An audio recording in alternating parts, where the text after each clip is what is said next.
keep on partnering with iRacing. It's honor for us because these events are among the biggest in sim racing. If you have 20,000 people racing the Daytona 24, it's amazing that we are involved as a partner where we can bring all our skills into it. IMSA Esports definitely a big thing for us because IMSA is such a great series in the real world, and we try to help to make it a great series in the virtual world as well. Infinity will definitely be back. We are looking for dates for that at the moment, and then let's see what will happen next to it. There will be things quite surely. Now, we'll refocus ourselves on the IMSA Esports Global Championship. We'll talk about your team in just a second, but let's just talk about IMSA Esports Global Championship as its thing over the last, two and a bit years, 2 seasons that we've done before, and obviously we're in the third. What have you made of this championship so far? It's been exciting, it's been thrilling, it's been very entertaining. Definitely. I think it's top of the pops of iRacing series out there. Okay, I'm a bit biased, but I think we've managed together to build it gradually, step by step, and now the first year with an open qualification system, which was a crucial step just to open it up for the whole iRacing community. Most of the teams we know, because they are the top teams on this platform. But some teams also made it through the open qualification, which is great. And the best drivers are in there, and this is what we want.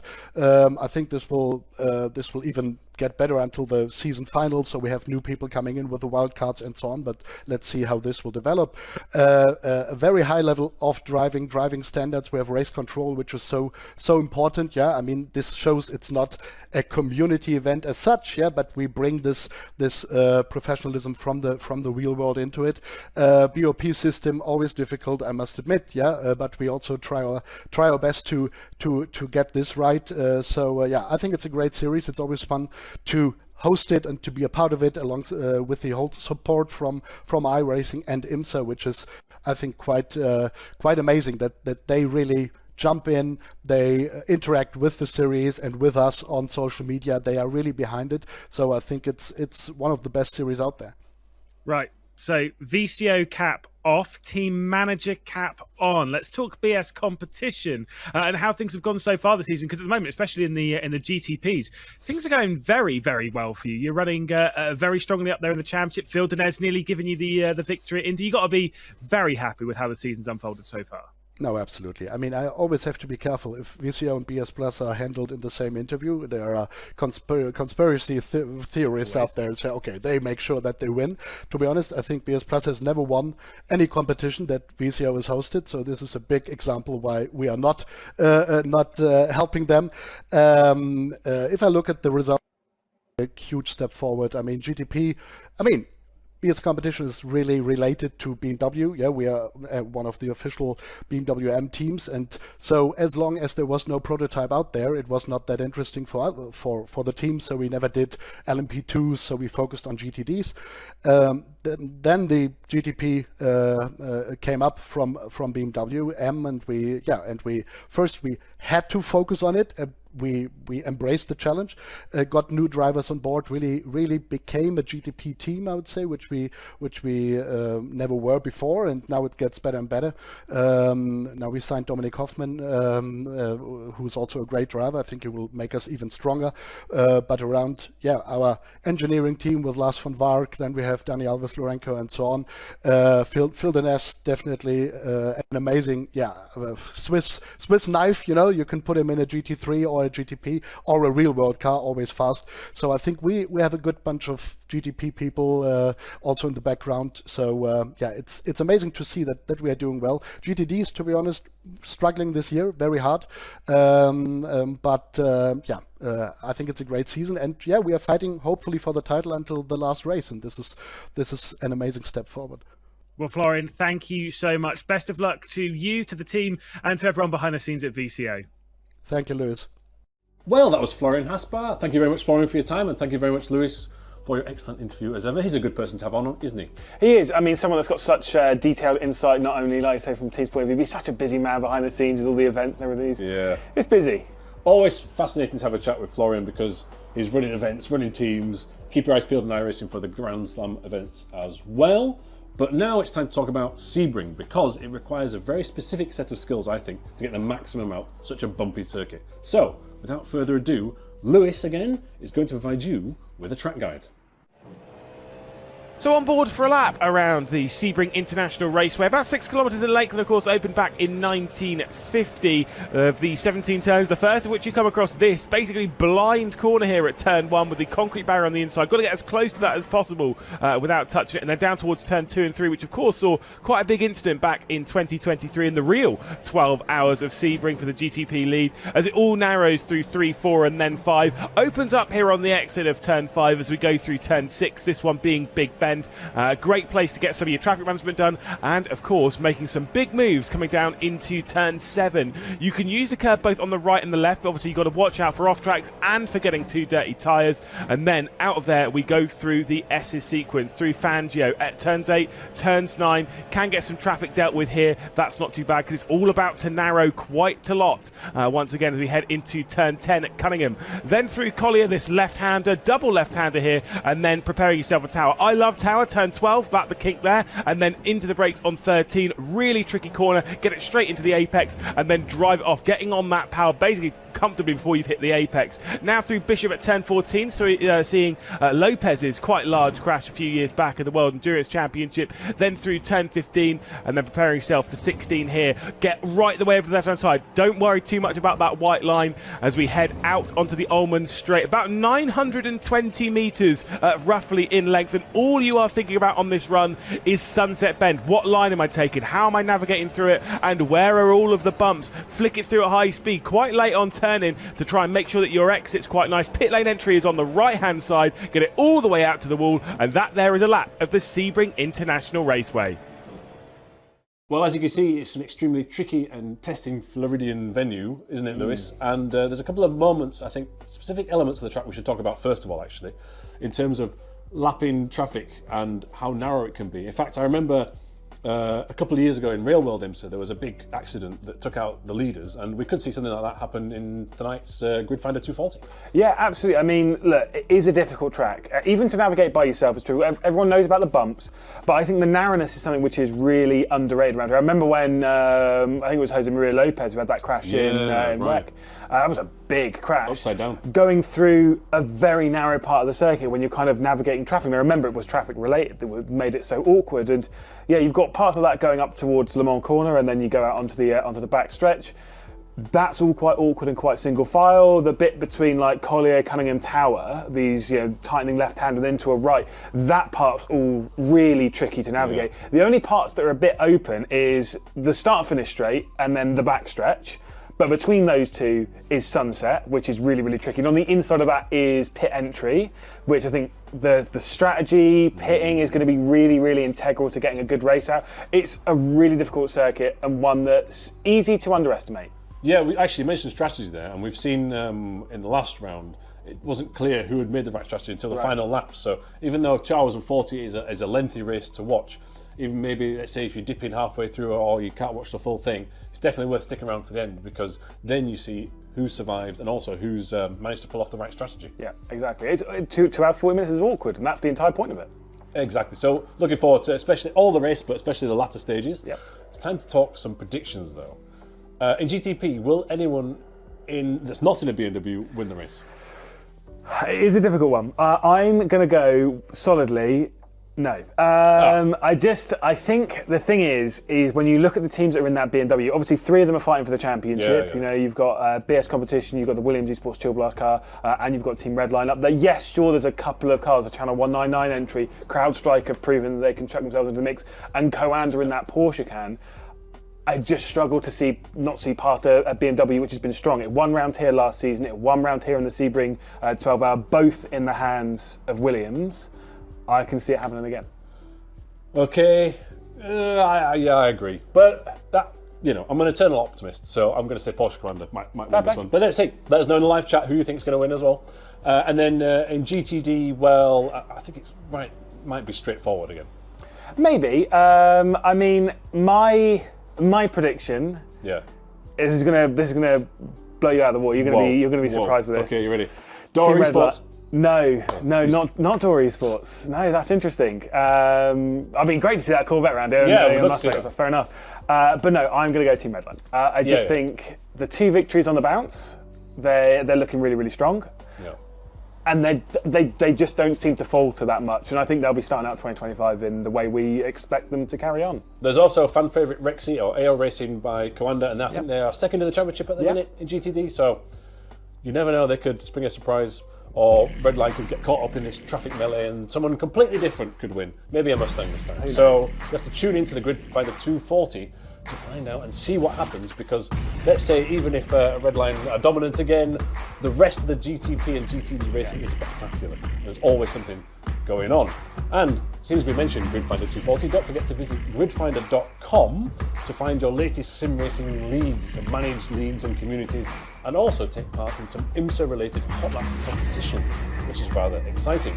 This has been the Countdown to Green, powered by Traction GG. I've been Tom, this has been Lewis. And Traction GG is a leading news and media outlet on YouTube and the website traction.gg, so don't forget to check them out on a daily basis. But for now, it's the Grid Finder 240. Here's your commentary team.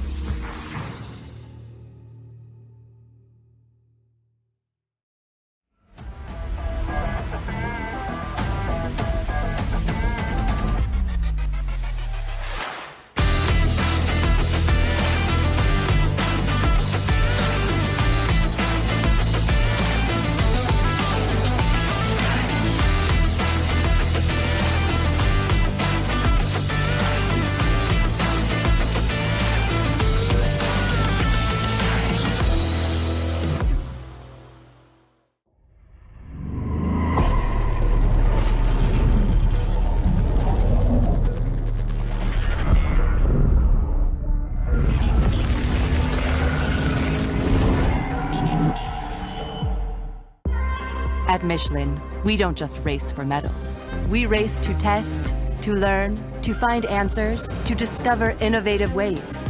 We race to take on challenges, to overcome technology limits, to improve the way we all move, to make possible what is not.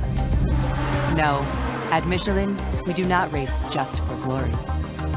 We race for change.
Be a bumpy start to 2025. Let's find out as we return to the IMSA Esports Global Championship action. 2 more rounds, our champions should be decided, and what better place to welcome a new year than the Sebring International Raceway. Welcome to the Sunshine State, to the Grid Finder 240 and the iRacing Esports Network and IMSA TV. My name is Arjuna Kankipati, joined alongside as ever by Peter Mackay and by Joey Atterbury. And Peter, I'm so excited about today, not just because it's 2025 and we're here at the virtual Sebring, I'm at the real Sebring as well. I'm very jealous because Sebring is one of my favourite tracks in the world, not only from the layout of the way it is to drive, but just the sheer history which drips from every crack in the concrete in this amazing place. Over 70 years they've been racing here. I can't wait to get going here in the virtual world.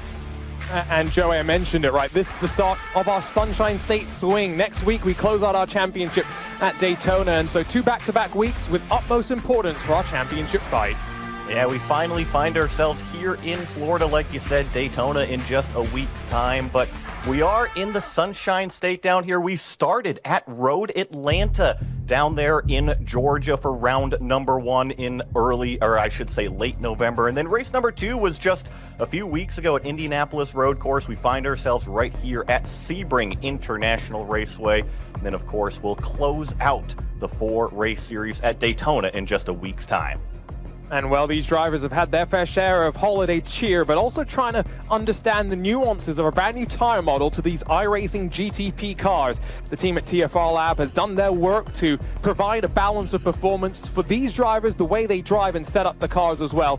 These are the changes with which to work. Expect all the manufacturers to be up there towards the front around, like you say, Peter, what is a track with 70 plus years of history?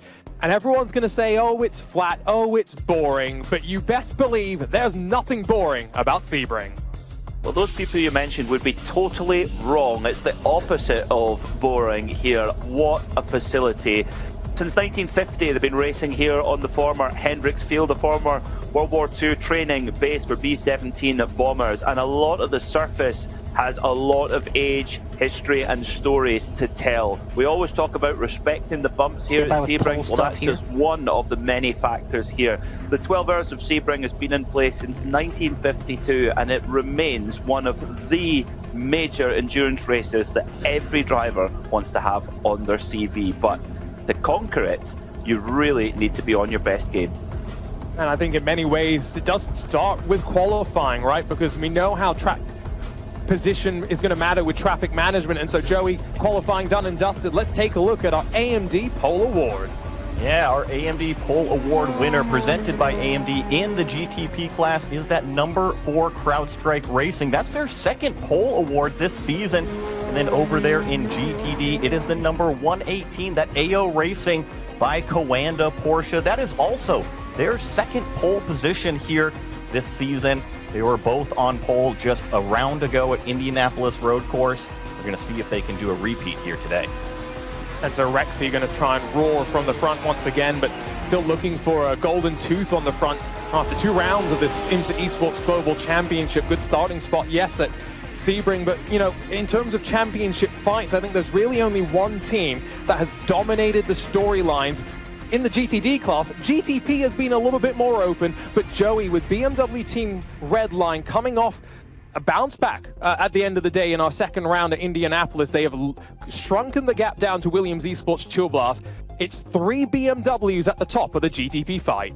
And then don't forget about that BMW M Team BS competition. They've been kind of, call it, the most consistent with a pair of those second place finishes, so they find themselves smack between those two teams that you were mentioning, Chill Blast and Team Redline. Also got Solpec Precision Racing there inside the top 5, as well as Coanda Esports. So I think, remember, we're only halfway through with this championship. Things can definitely be tossed up, and then these are the GTD points. Like you said, it really is that Team Redline, the number 171 car with 2 wins already this year. Then, in second place, that AO Racing by Coanda. I just mentioned they've been on pole for the last 2 races. We'll see if they can convert that into a win here today at Sebring. Team PGZ sitting there in third place, Drago Racing, and then also include Mercedes, AMG, Williams Esports inside that top 5. And I think this GTD class, if Redline can grab a 3rd win on the bounce in that 171, it won't be mathematically done and dusted, but heading off to Daytona, they will be feeling mighty confident. Here's a look at the start-finish straight. The bumps maybe not too visible, but don't forget, iRacing.com/IMSA-Esports to learn more about these drivers, the teams, and where they're racing as well. One more race to come after this, of course, but today the Gridfinder 240, moments away from rolling out and taking the start of a brand new year of iRacing competition. These drivers had to qualify their way into the series. You can learn a bit more about how they were able to do so. For the first time, though, in 2025, the drivers have gotten their instructions to grid up. Here's a look at our Gridfinder starting grid. Yeah, why don't we go find that grid with Gridfinder? The CrowdStrike Racing number 4 car is your pole sitter with Pablo Lazar. He is going to be setting the field free today. Then you see Jaden Munoz there with the Williams Esports Chill Blast team starting on row number 1. Race Clutch Red will start in 3rd place with Coanda Esports there in 4th. Then in 5th will be Race Clutch Black with Sean Campbell. Then next to him will be Williams Esports Racing Prodigy with Moreno Sarica starting. BMW M Team Redline starting in 7th with Channel 199 Sim Racing. Casey Kerwin behind the wheel starting in 8th place. Apex Racing Team in 9th with Maxime Briant in the car there. Solpec Racing Precision They're in 10th place. IMSA Esports there in the number 18 will be starting 11th. In 12th, we've got the gridandgo.com Esports IMSA GTP car. Then in 13th, BMW M-Team BS Competition. Fiercely Forward is going to be starting in 14th with Patrick Wolf behind the wheel. CrowdStrike Racing in the number 3, 15th. And then the 16th car in the GTP field is that Simify Esports machine. Couple more in the GTD, not all of them with times on the board, but fastest of them all is Rexy. Tristan Iglesias has really made his mark for fast qualifying laps. He's alongside the championship leaders though. Florian Lebigra, red line looking for 3 in 3. Nicholas Mateo, Nicholas Rubilar, all Drago on row 2, with Christian Steenberg inside of Parker White, Team PGZ, and Mercedes Williams share row number 3. Interesting that the Lamborghinis look pretty quick as well. Sam Ward in that Porsche is alongside another Lamborghini, the World Sim Racing one, with Andrew Carone joining us for the first time this season. Gianni Vecchio, second red line car, is inside of the 5th row of the starting grid with Thibaut Prevot in the Valkyrie Ford Mustang 177. Second Lamborghini for World Sim Racing is alongside of Oscar Irene for the Mahler Racing team. That's 11th and 12th positions. And only around halfway through the grid, we find G2 Esports Isaac Price, Gal Valero in the Chevrolet for 56 Racing team alongside BS Plus Turner, that split livery machine that's actually won here in Michelin Pilot Challenge competition in the past. We've got Door Esports, Jonas Rutten for company, Jarno Kopp, Dino Lombardi, Grid and Go. They're somewhat frustrated, I'm sure, with their qualifying 17th and 18th respectively. Sammy Trogan for Sontec alongside his teammate Lassie Urin, and 2 different manufacturers though, BMW and Ford for the 2 cars, with the pair of Apex teammates, 11th row for them, 21st and 22nd, and then Garrett Berry, Oscar Mangan right behind them. You can already see the field is rolling. We'll cycle through the tail end of these GTD cars where we start to get to those that did not set times. Chris Capello, Matthias Oriola, and Lorenzo Castellani, the final drivers with qualifying lap times on the board, but the likes of Impulse, Door, Mag Performance, and then as well, a second Mag Performance entry, as well as Maniti's 178, banned from qualifying for a late driver replacement. They line up at the back of the field, but will be able to push their way to the front. And well, they're going to have to try and fight their way through. Peter, talk to us about today's Michelin Keys to the Race. So our Michelin keys to the race, it's always the same here at Sebring. Respect the bumps. This might be flat in terms of topography, but my goodness me, the surface is so bumpy, particularly at the first and last corners where the shocks are just getting put to work at 1,000 miles an hour. It is so tough there as well. There's also many parts of this circuit which are really quite tight and technical, and the road is narrow, so there is going to be a bit of a traffic jam. The GTP cars are going to have to be patient, get through, and the GTDs are going to have to watch their back. The last thing is the setup. Going from the Indy road course 6 weeks ago or so, that's a relatively smooth circuit. Really anywhere is relatively smooth compared to Sebring. So the way that you dial the car in, particularly the GTPs, there's so much range of adjustment on them that getting that setup dialed in for the bumps of Sebring is such a tough challenge. Who's got it the best? Well, we'll know in 2 hours and 40 minutes. It sounds like a lot of time, but I promise you, it is going to fly on past. Just a reminder, 4 different teams with qualifying bans for late driver substitutions, the 121 Door Esports car, the 150 and 151 Mag Performance entries, as well as Maniti's Big Green 178. All 4 of those infringements in this GTD class. They'll line up towards the back of the field. Let's talk though, Joey, about what the bumps are going to do, not just for setup, but in terms of managing traffic as well, right? Because when you think about setup adjustments, you also start to think about how that impacts the car through the traffic. And so I think Sebring, I think soft. What goes through your mind? Agreed. I think soft, but not necessarily so soft that the car is roly-poly out there. It needs to absorb the bumps. Kind of think like your grandmother's Cadillac or Buick, right? It just wants to go float over the road, kind of like a boat. That's what you want here at Sebring. You don't want to be bouncing over the bumps. You want to be floating over them so you can still drive forward. I'm floating on bumps. The fact that we're in 2025, it's a new year. We've got some great races ahead of us. And let's not forget, 2 weeks for us to close out IMSA Esports and the Global Championship before all eyes return to Daytona. And the greatest 24-hour race in the world kicks off in January. This is what we've been waiting for, though. A return to Sebring in the IMSA Esports Global Championship. Ready to rumble for the Grid Finder 240. We'll send the pace car off and away, and it's CrowdStrike Racing in control. How does Pablo Lazar approach the start of 2 hours and 40 minutes A sprint for all of these drivers with just 3 words going through their minds. Respect the bumps. And here at Sebring, Lazar's going to hold them for a while and punch on the throttle as late as possible. Green for the Grid Finder 240, and watch one of the Coanda cars blocked all the way to the wall. 3, maybe 4 wide in the heart of the GTP pack as they cycle out through turn 1, and a spin at the front of the field. The 8 goes around and causes some chaos. 3 cars into the grass as a result of that. GTD's led by Rexy. Tristan Iglesias is going to lead us up to turn number 1, and similarly Stern on the defense. Plenty of drivers thinking, let's cover off any moves and hold on to where we stand for the time being. Race clutch battle with BMW M Team Redline, though, on the run up to the hairpin. Big drama in the GTPs to start things off, Peter. Somehow Elvis Rankin has managed to just about gather that one up. He's dropped back to 13th place, but considering how bad that could have been when he was full broadside coming out of turn 1 there, that was really a stroke of fortune, and we're lucky we didn't have a really big pile up there. But Elvis Rankin qualified well and now has it all to do from deep in the pack, and it's not that easy to overtake here.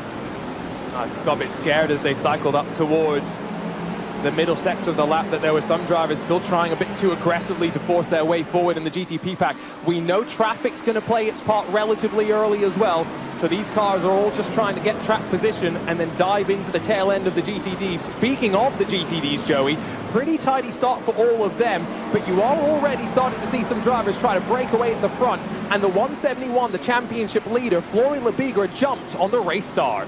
Oh, that's not what you want to do. You don't want to dig yourself a hole at the very, very beginning of the race. A couple GTPs on the top of the screen going side by side through what is that final corner there, Sunset Bend, turn number 17. I can say that the GTD field through that hairpin the first time, turn 7, there is actually a stack up all the way on the inside line. Some cars really capitalized with some gains of position around the outside. You've got to know when to take that opportunity. I do see 2 cars in pit lane, and it's in the GTPs. So CrowdStrike's 3 and the Simi 514 might already be done for the day. One CrowdStrike car watches on from the sidelines as Pablo Lazar continues to lead up front with Jaden Munoz in that Williams Esports Chill Blast car. But I gotta say, Silly Lully, Chris Lullum really looks up for the fight here. He pops himself to the inside. Remember, Lullum and Pinto victorious to close out 2024. And after the disappointment of the opening round of the championship, Peter, remember, they put it on pole, they started to break away, and first time through traffic, no fault of their own, taken out of contention. This is the mark of a champion, a team that never gives up. No, they don't, and they had to hope that other rivals came across some bad luck, and that's exactly what's happened, because the number 89 BMW M Team BS competition, the crew who came into this round second in the championship, they're in the pits. So there's something gone badly wrong, I would imagine, involved in that early incident with Elvis Rankin in the Coanda Porsche. But BS competition are in the pits and remain so. Also, the championship leader in GTD, Gianni Vecchio, also in the pits. So it's all drama here early on at Sebring. Yeah, I just noticed that as well. 7, maybe 8 cars sitting and waiting, and we'll get some word from pit lane as to what's happened there. But we did say first couple of rounds of the championship in our Michelin keys to the race, just stay out of trouble and you might find yourself in a good position. That's exactly where I think we find ourselves right now at the end of the second lap, with just about a second covering the top 3. Race clutch not far behind them as well. I've not yet started to see any GTD breakaway as Rexy continues to lead the way with the Drago Lamborghini still directly behind. Team Redline, Mercedes AMG, Williams Esports, and then Drago, the top 5 in the GTD class right now. And one thing that I saw when the cars jumped in for practice this morning, Joey, it was very, very foggy in the practice session. It's somewhat dissipated since then, just somewhat typical for Florida weather this time of year. It is a change of condition from when they were practicing, you're right, and the in-sim time is pretty much approaching lunchtime right now, pretty much approaching noon, so with a nice clear sky, I wouldn't expect it to change out there too much, but as a driver, you have to be able to adapt to that, right? In practice, it is a completely different kind of board out there, and now that you're out there in the warm daylight and the warm sun, you as a driver have to adapt to what the track can and will not give you.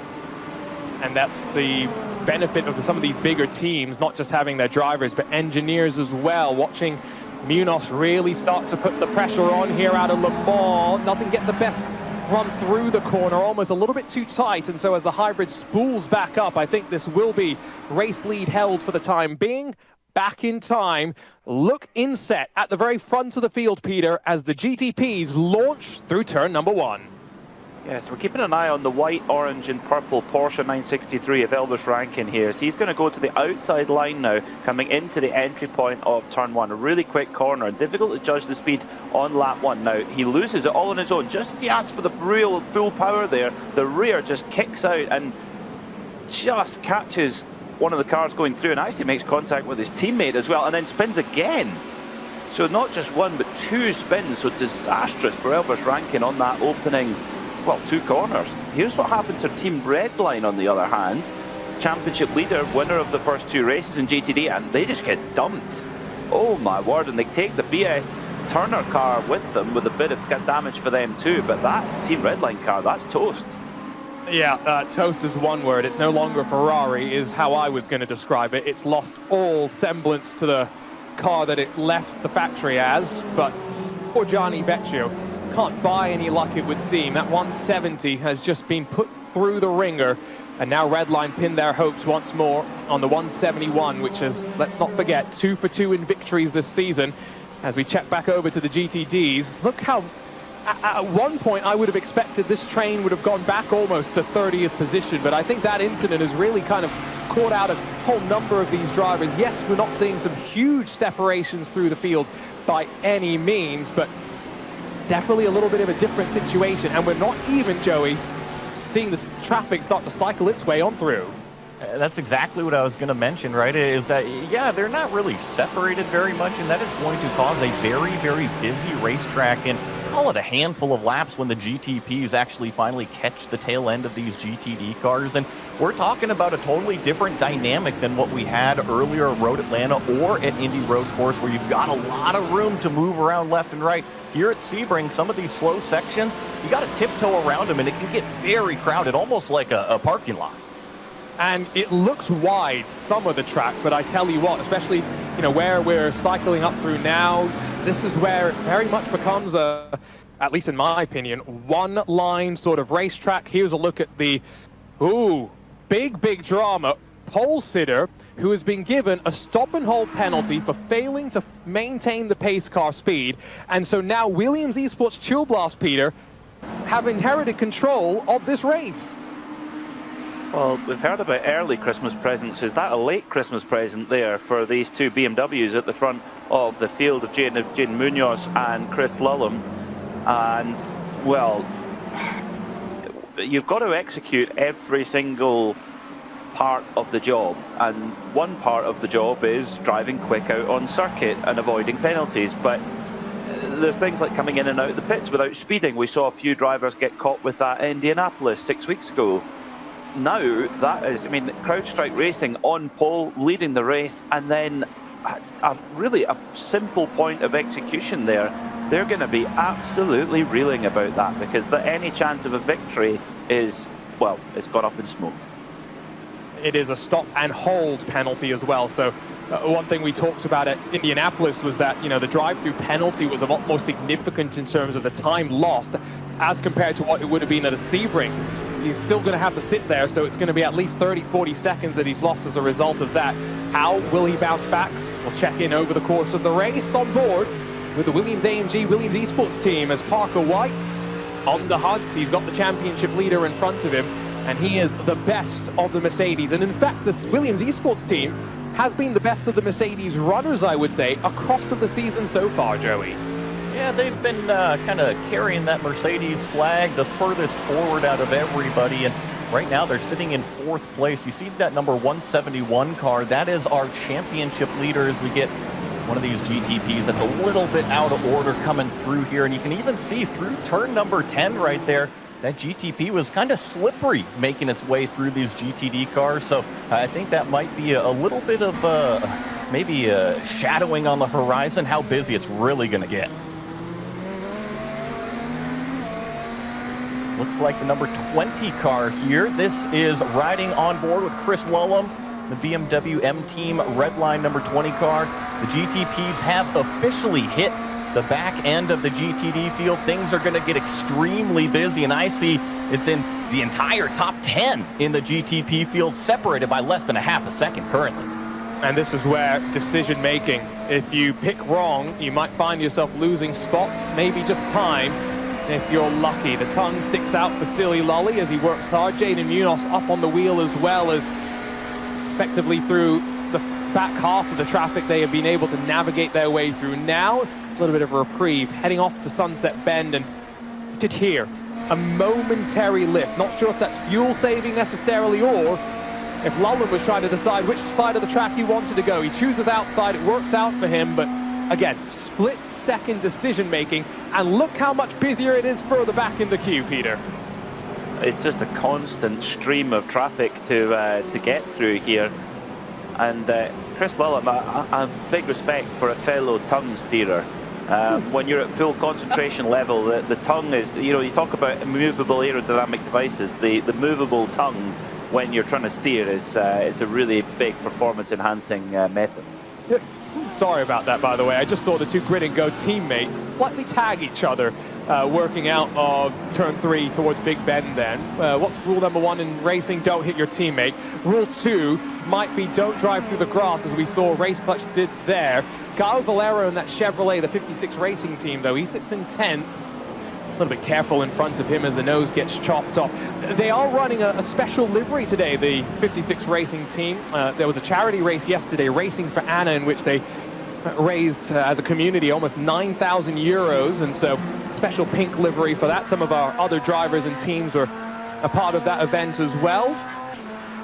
But Gael, as ever, has got a solitary apple sat behind him as the prototypes cycle their way on through. You can see Grid and Go's Porsche dives up the inside of that Chevrolet Fedor Esports and gives a little bit of space, but then returns the favor to Valero and suddenly takes a bit away on exit from him as well. And Joey, this is where I always find it so much better to be in the broadcast booth than behind the wheel, because the traffic gives and the traffic takes, and you always feel like a driver, like it's going against you.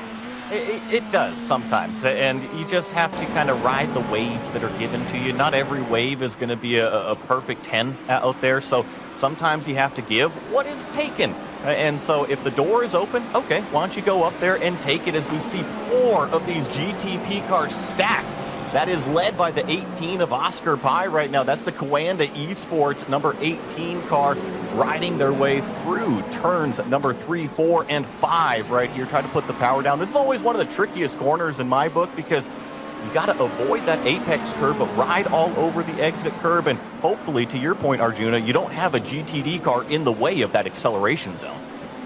And knowing which curves, I think, to use here, very, very important. I was watching at turn 7 earlier today, just there's some Porsches going around the track, and I was just seeing some of those cars did not feel comfortable using the curves on either side. But if you can, you basically are straight lining the track, right? So I think that's one thing just to factor in. Who is more comfortable? Who's got their car dialed in as well to our Michelin keys to the race, getting that setup working for exactly how you want it to go. The Apex Acura, for a second there, I thought was going to try and get a bunch of hybrids spooled up to make a pass down towards Le Mans, but not going to get close enough just now. But 15 minutes complete here, Peter. Things are starting to settle into a rhythm. That they are, yeah, with 2 hours and 26 minutes left on the clock. 14 minutes in the book so far, and the GTPs already making their way through the GTD traffic, with AO Racing by Coanda chasing down in the championship in GTD, chasing down Team Redline. It was the Redline sister car that was taken out, which has had a torrid season, Joey. So the Redline car that is at the top of the championship is the one that's still in the game. It's been definitely a story of 2 halves for that Redline squad in GTD. It's been frustrating. I thought that they might have kicked their bad luck after Road Atlanta, but no, Indy Road Course was not very pleasant to them either. And then on the opening lap at Sebring, it just seems like that number 170 car just, it's very unfortunate, right? The 171 has had pace, right? They've won races. The 170's been on pole. They've been there on pace as well, but just in the race, they have the worst sort of luck. And unfortunately here at round number 3, it struck again. Oscar Pai leading this little train in 7th position in GTP, being chased by the Apex Racing Team Acura of Maxime Briand, French driver with a lot of experience in prototype machinery on the iRacing platform. Right, Oscar Pai looking to show him a clean pair of heels at the moment in that factory-blessed Coanda Porsche 963. Then behind Briand is the Cadillac there, the Cadillac of Fiercely Forward Racing, car number 11, driven by Patrick Wolf. And bottom of your shot, the two grid and go Ferraris, the black and yellow 296 GT3s, outside of the top 10 at the moment as things stand. So at the front of the field, a second and a half between Jaden Munoz for Williams Esports Chillblast, your championship leaders, and BMW M Team Redline chasing in second. And this, well, I'll tell you what, Joey, this Williams Esports Chillblast crew, so far so good. Third round out of 4. And in the championship, they're looking very ominous at the moment. Right, they won the first round at Road Atlanta, and then they finished third, I believe, at Indy Road Course, just call it about a month ago. So they're sitting really good right now. They've always been one of the fastest cars. They're out in front, in control of this race, and leading the way in that number 5 Chillblast car. Well, as we close in about 20 minutes complete here in the Gridfinder 240, we're joined in the broadcast booth by Thrustmaster Ambassador Love46. Love46, great to have you join us here on the IMSA Esports Global Championship. For those that don't know about your experience and history in the sim racing world, though, you actually did a bit of real racing and then jumped into the sim racing world about 5-6 years now ago. So tell us a little bit about that transition and what it was like for you coming from the real world into the sim racing world. Yeah, hi everyone, thank you so much for having me today. I started from karting when I was 9. My dad brought me into it, and we started to take part in the Championship of Kazakhstan. I won 4 times it. Then I moved to Open Wheelers because we had a great sponsor these days, and they support me my way in racing. So I moved to Open Wheelers, also had really good results there. I raced in Asia Cup Series and Formal Masters. In 2015 I finished P4 in Formal Masters and P6 in Asia Cup Series in Malaysia.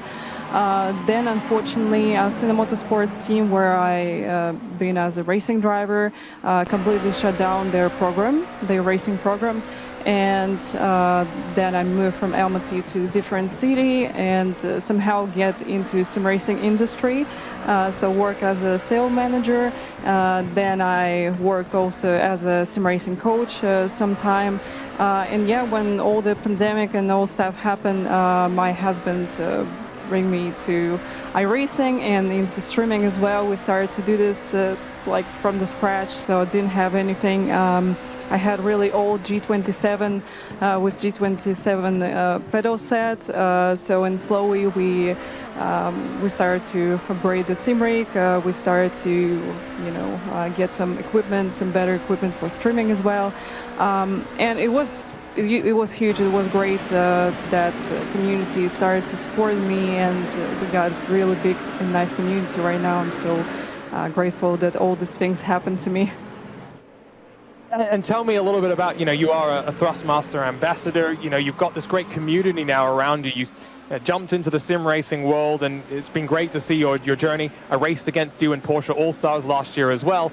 But last year you got to do a community event in support with Thrustmaster, bringing in all the people that often watch you onto the track as well. What's that like when you're able to,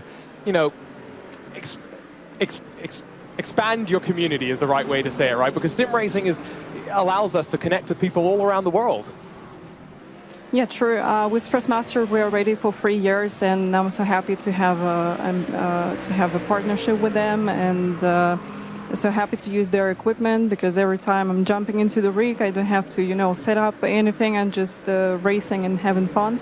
And event which we did, it was great with other streamers as well. It was a big event with GT3s at Imola. And we also did some giveaways with my community together with Thrustmaster, and I'm so happy that they are supporting me, supporting my community also, and give me this opportunity to race on the best equipment which possible. So what's in the plans for 2025 then for you? Where should we be looking to watch you race across the year? We'll see. Maybe I'm going to join the Porsche All-Star this year. And definitely we're going to continue to broadcast some races with INSCAR as well. And, you know, I'm ready to do some special events with iRacing like Daytona 24 and other special events as well. Before I let you go, then, you talk about the special events. We're not far away from Daytona. Sebring's a couple of months away as well. We've got so many great cars here, right? There's 4 GTP, 8 GTD. If you had to pick just one car, which car are you racing in for the iRacing Daytona 24? Probably that will be GTP, Ferrari. We're planning to race this one with my IMSA Esports team. Awesome. Well, best of luck for the iRacing Daytona 24, and thanks for joining us here in the Grid Finder 240. Thank you so much. That was Love 46 Lubiev, Otter Eskovskaya joining us for a quick chat. Joey Atterbury, Peter Mackay rejoining myself, Arjuna Kankipati in the broadcast booth, as about halfway through the fuel window, GTP cars once again just continuing to cycle around the GTDs. Peter, what's standing out to you now, though, that we've kind of seen this first phase of the race play on out? I've got to say, GTP, I'm thinking championship implications right now. Yeah, GTP, it's looking very strong for Williams Esports Chill Blast. I mean, that unfortunate issue for Team BS competition on that opening lap, which wasn't necessarily their own making, is really putting them up on the back foot if things stay the way they are heading into Daytona next weekend. So for Williams Esports Chill Blast, they're definitely in the driving seat, and for number 20 BMW M Team Redline, they've got a chance to vault themselves back up into contention after having a little bit of bad luck of their own in round 1 at Road Atlanta. So very interesting there. In GTD championship wise, well, AO Racing, they're doing everything they can. They're leading from the front at the moment, and what they've got to try and do is just try and get some points back from the totally dominant Team Redline Ferrari, which sits in 3rd right now, but AO Racing doing all they can do at this moment. And I do think it's important for us to think championship here, because when we go to that final round, Williams and GTP have got 2 cars. They will be able to somewhat work together and help each other out. Redline don't have that advantage in GTP, but they do have 2 cars in GTD, so they'll maybe be able to play some games there. So there's some team work to be thinking about as we ride with Sean Campbell, who, I've got to say, new webcam. 2022 was the first time we saw Sean in the IMSA Esports Global Championship. He had Nicolas Cage sat behind him. Not the real one, a cardboard cutout. It was at least quite entertaining. The one thing that we know about Sean, though, and I think that's going to help him, is he's got experience both in GTD and in GTP. And so you talk about traffic management, confirmation of a drive-through penalty for the Solpec Precision Racing 160. But Joey, when I talk about traffic management with some of these drivers, I always feel like the best drivers are the ones that understand both classes, that know where the slower class needs to go so they can make adjustments. I agree with you, and I think we kind of saw that at Indianapolis road course on the final corner, right, coming out onto the bank, and you have to understand what the GTD cars versus the GTP cars can produce. I think here at Sebring, the track is relatively straightforward, minus the bumps, right? And so I don't think that the GTP cars necessarily accelerate or drastically faster than the GTDs anywhere, but you have to be smart, right? You can't just leave a GTD car all the way out on the outside. He's got to get down to apex if you're in a prototype, right? So you can't just take that racetrack away from him. And then alternatively, let's say if you're sitting in one of these GTD cars and you're got these fast prototypes approaching in your mirror, I think it's most important to be predictable, right? Be consistent. As soon as you start wavering on that consistency, those prototype drivers don't know where you're going to place your car. So be consistent. That's the biggest thing. And that consistency goes in both ways, right? Because if a GTD is starting to do unusual things, GTPs get excited. We did see 3 wide for a moment. I think Apex on the charge as confirmation. It's a second penalty for Maniti of the day. It's the 178 drive-through penalty. not the only car that's made some contact with the 198 as well. Not being easy for them. Here comes the move, though, as aggression on the corner. You could see just how much the rear was digging into the ground and trying to get some traction. Maxime Briant's left on the outside, though, as he fights with Oscar Pye. They split the traffic. He'll go in the grass, and he'll get it done as well. Take a bow, the rock and rolling Frenchman, Maxime Briant. I will say, Joey, that's maybe a bit aggressive, maybe a bit over the line for 20 minutes into a 2-hour, 40-minute race. Oh, but it's spectacular. I saw that. I was watching, call it from a blimp camera, looking down at the entry to turn 1. I saw how much traffic was approaching in the front of these GTP cars, and it was just an absolute madness move to stick it around the outside. I will say he's got to give a little bit of credit to Oscar Pye, because Oscar did let off the gas, kind of leave him a little bit, maybe a millimeter or two right in front of his car, but one heck of a move from Maxime as he continues to charge through the GTD field. Charge? Maybe the... bulldoze. Yeah, that was a kind word for it. He pushes Florian Lebigra slightly wide, who fortunately is given a helping hand by Parker White in that Mercedes AMG behind, but it did grow the gap to the Lamborghini for Drago, and suddenly it's 1 second that we're talking about, and a bit of pressure building in the rear view mirrors. You can see some of the GTP still trying to fight for some position amongst themselves as well. I have caught that through all of this, the GTDs, we're seeing somewhat 1, 2, maybe 3 car trains that are building. GTP is starting to get a bit more stretched out, and suddenly your race leader is 3 seconds clear at the front of the field, and Chris Lullum in the BMW M Team Redline maybe looking a bit more in the rear view mirrors. Casey Kerwin's been having a very strong opening stint to the race. It's been a great charge through from Casey Kerwin in that number 95 Cadillac for Channel 199 Sim Racing, up onto the podium positions, and the Cadillac's looking pretty strong from where they qualified. They're moving up as well. Race clutch there in 4th too, so strong performances early on. But as it has been all season, the BMW M Hybrid V8 has been the benchmark car. You could argue it's been the car elected by Williams Esports to have been one of the top teams. Also Team Redline, you know, they have an affiliation with BMW for this championship. So it definitely appears to be the car, but of course with the fresh BOP every single round, you know, it should be level, but it does seem to be that the BMW is a strong car, but the Cadillac's showing a little bit better today. BOP is always, you know, that hot button conversation, but benefit of the sim racing world is that you can kind of pit the teams against one another. Let's ride on board though with this Cadillac and jump in with Paddy Wolf, presented by Thrustmaster.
Love the sights and sound of Sebring and that Cadillac. It sounds spectacular.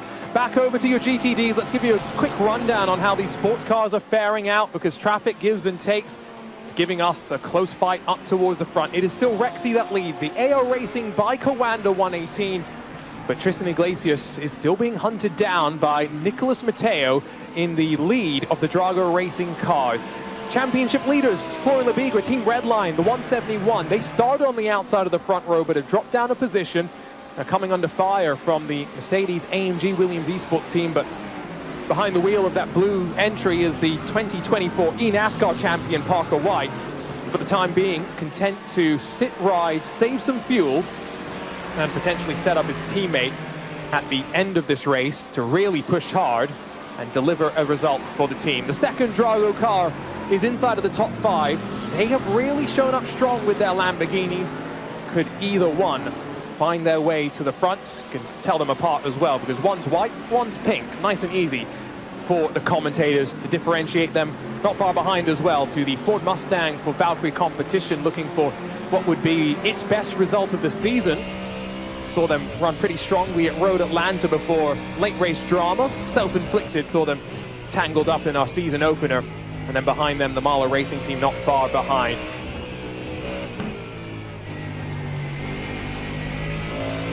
Always nice just to go silent for a second and absorb the noise of a Ford Mustang. We've got so many new GTD cars as well, Joey, here on iRacing. Such an interesting class where so many different cars that all make their speed in different ways, all sound very unique as well. They sound unique, they drive unique, they feel unique, and I always kind of describe it as different flavors of ice cream, right? You might not like the mint chip that's out front leading the way, that number 118 car, so maybe grab yourself some peaches and cream next up, or maybe some strawberry. If you don't like the way the Ferrari drives, go try the Lamborghini. If you don't like the way the Lamborghini sounds, which is hard to believe, go try the Mustang, go try the Corvette. There's so many different manufacturers out there in GT3, and they all have a different platform, right? Some of them have the engine in the back, some of them have the engine in the middle, some of them have the engine in the front, so they all drive just a little bit different. You really kind of have to kind of figure out which one works with your driving style best, because they are all unique. And again, it goes back to the point on BOP, right? I love that in the sim world, we can kind of pit these teams against each other. I don't mean that in a negative way. What I mean is that in the real world, you know, BOP is much harder to do, right? You're trying to judge based on how Peter's driving his Ferrari, and I'm driving my Porsche, and Joey's driving his Ford. Now, if Peter's a better driver than me, but he only goes out there and drives at 50%, how can you really do BOP? The answer is you put Peter in my car, Joey in Peter's car, and me in Joey's car, and we prove just how good each car is. And so again, a big shout out to all of these teams. They are part of the process of proving how fast other cars are, and a great team at TFR Lab just to help work through some of the data for the specifics about how these teams and drivers actually set up their cars. Peter, we are coming up towards 2 hours to go, which means we're not far away from thinking about the pit stop window opening, though. No, not too long at all. We'll see the GTP cars coming in. And to add to your guys' point about the variety in GTD, we've got 6 manufacturers in the top 7 right now. So that tells you that the BOP has been done really, really well. You know, we've got a Porsche, from a Lamborghini, from a Ferrari, from a Mercedes AMG, from another Lamborghini, from a Ford, from a BMW, all different engine sizes, naturally aspirated, turbo, you name it, they're all in there. Brilliant stuff. I have to say, I know she's an old girl now, but you just can't not love the big 6.2 litre V8 lump in the front of that Mercedes. Seems old-fashioned now, but I'm an old-fashioned sort of person. It almost feels weird, right, that the Ford Mustang doesn't have the same engine, a more similar engine to what the Mercedes has, but yeah, I agree with you there. I'm also just looking at the way the traffic started to play out as well. We talk about the differentiation in the manufacturers up towards the front of the GTD, kind of seeing that sprinkled out through the field as well. Not too many of the specific cars, I would say, struggling, not seeing much of the McLaren and the Chevrolets up towards the front, but could just necessarily be a byproduct of where they qualified as well. Back over the GTPs, where we're watching the fight with the Williams Esports Racing Prodigy team in 5th, and then the team that's been the best Porsche this season in terms of consistency, Solpet Precision Racing, behind the wheel right now for the number 60, Agustin Canapino. Doing a good job right now, just kind of hanging out right there in 6th place, applying the pressure to that Williams Esports Racing Prodigy car directly in front of him. And speaking of this black and green number 60, already gained 4 positions since the start of this race. So they've got their mind focused forward, looking out the windshield right now. And right now they've got another position potentially on the plate in front of them.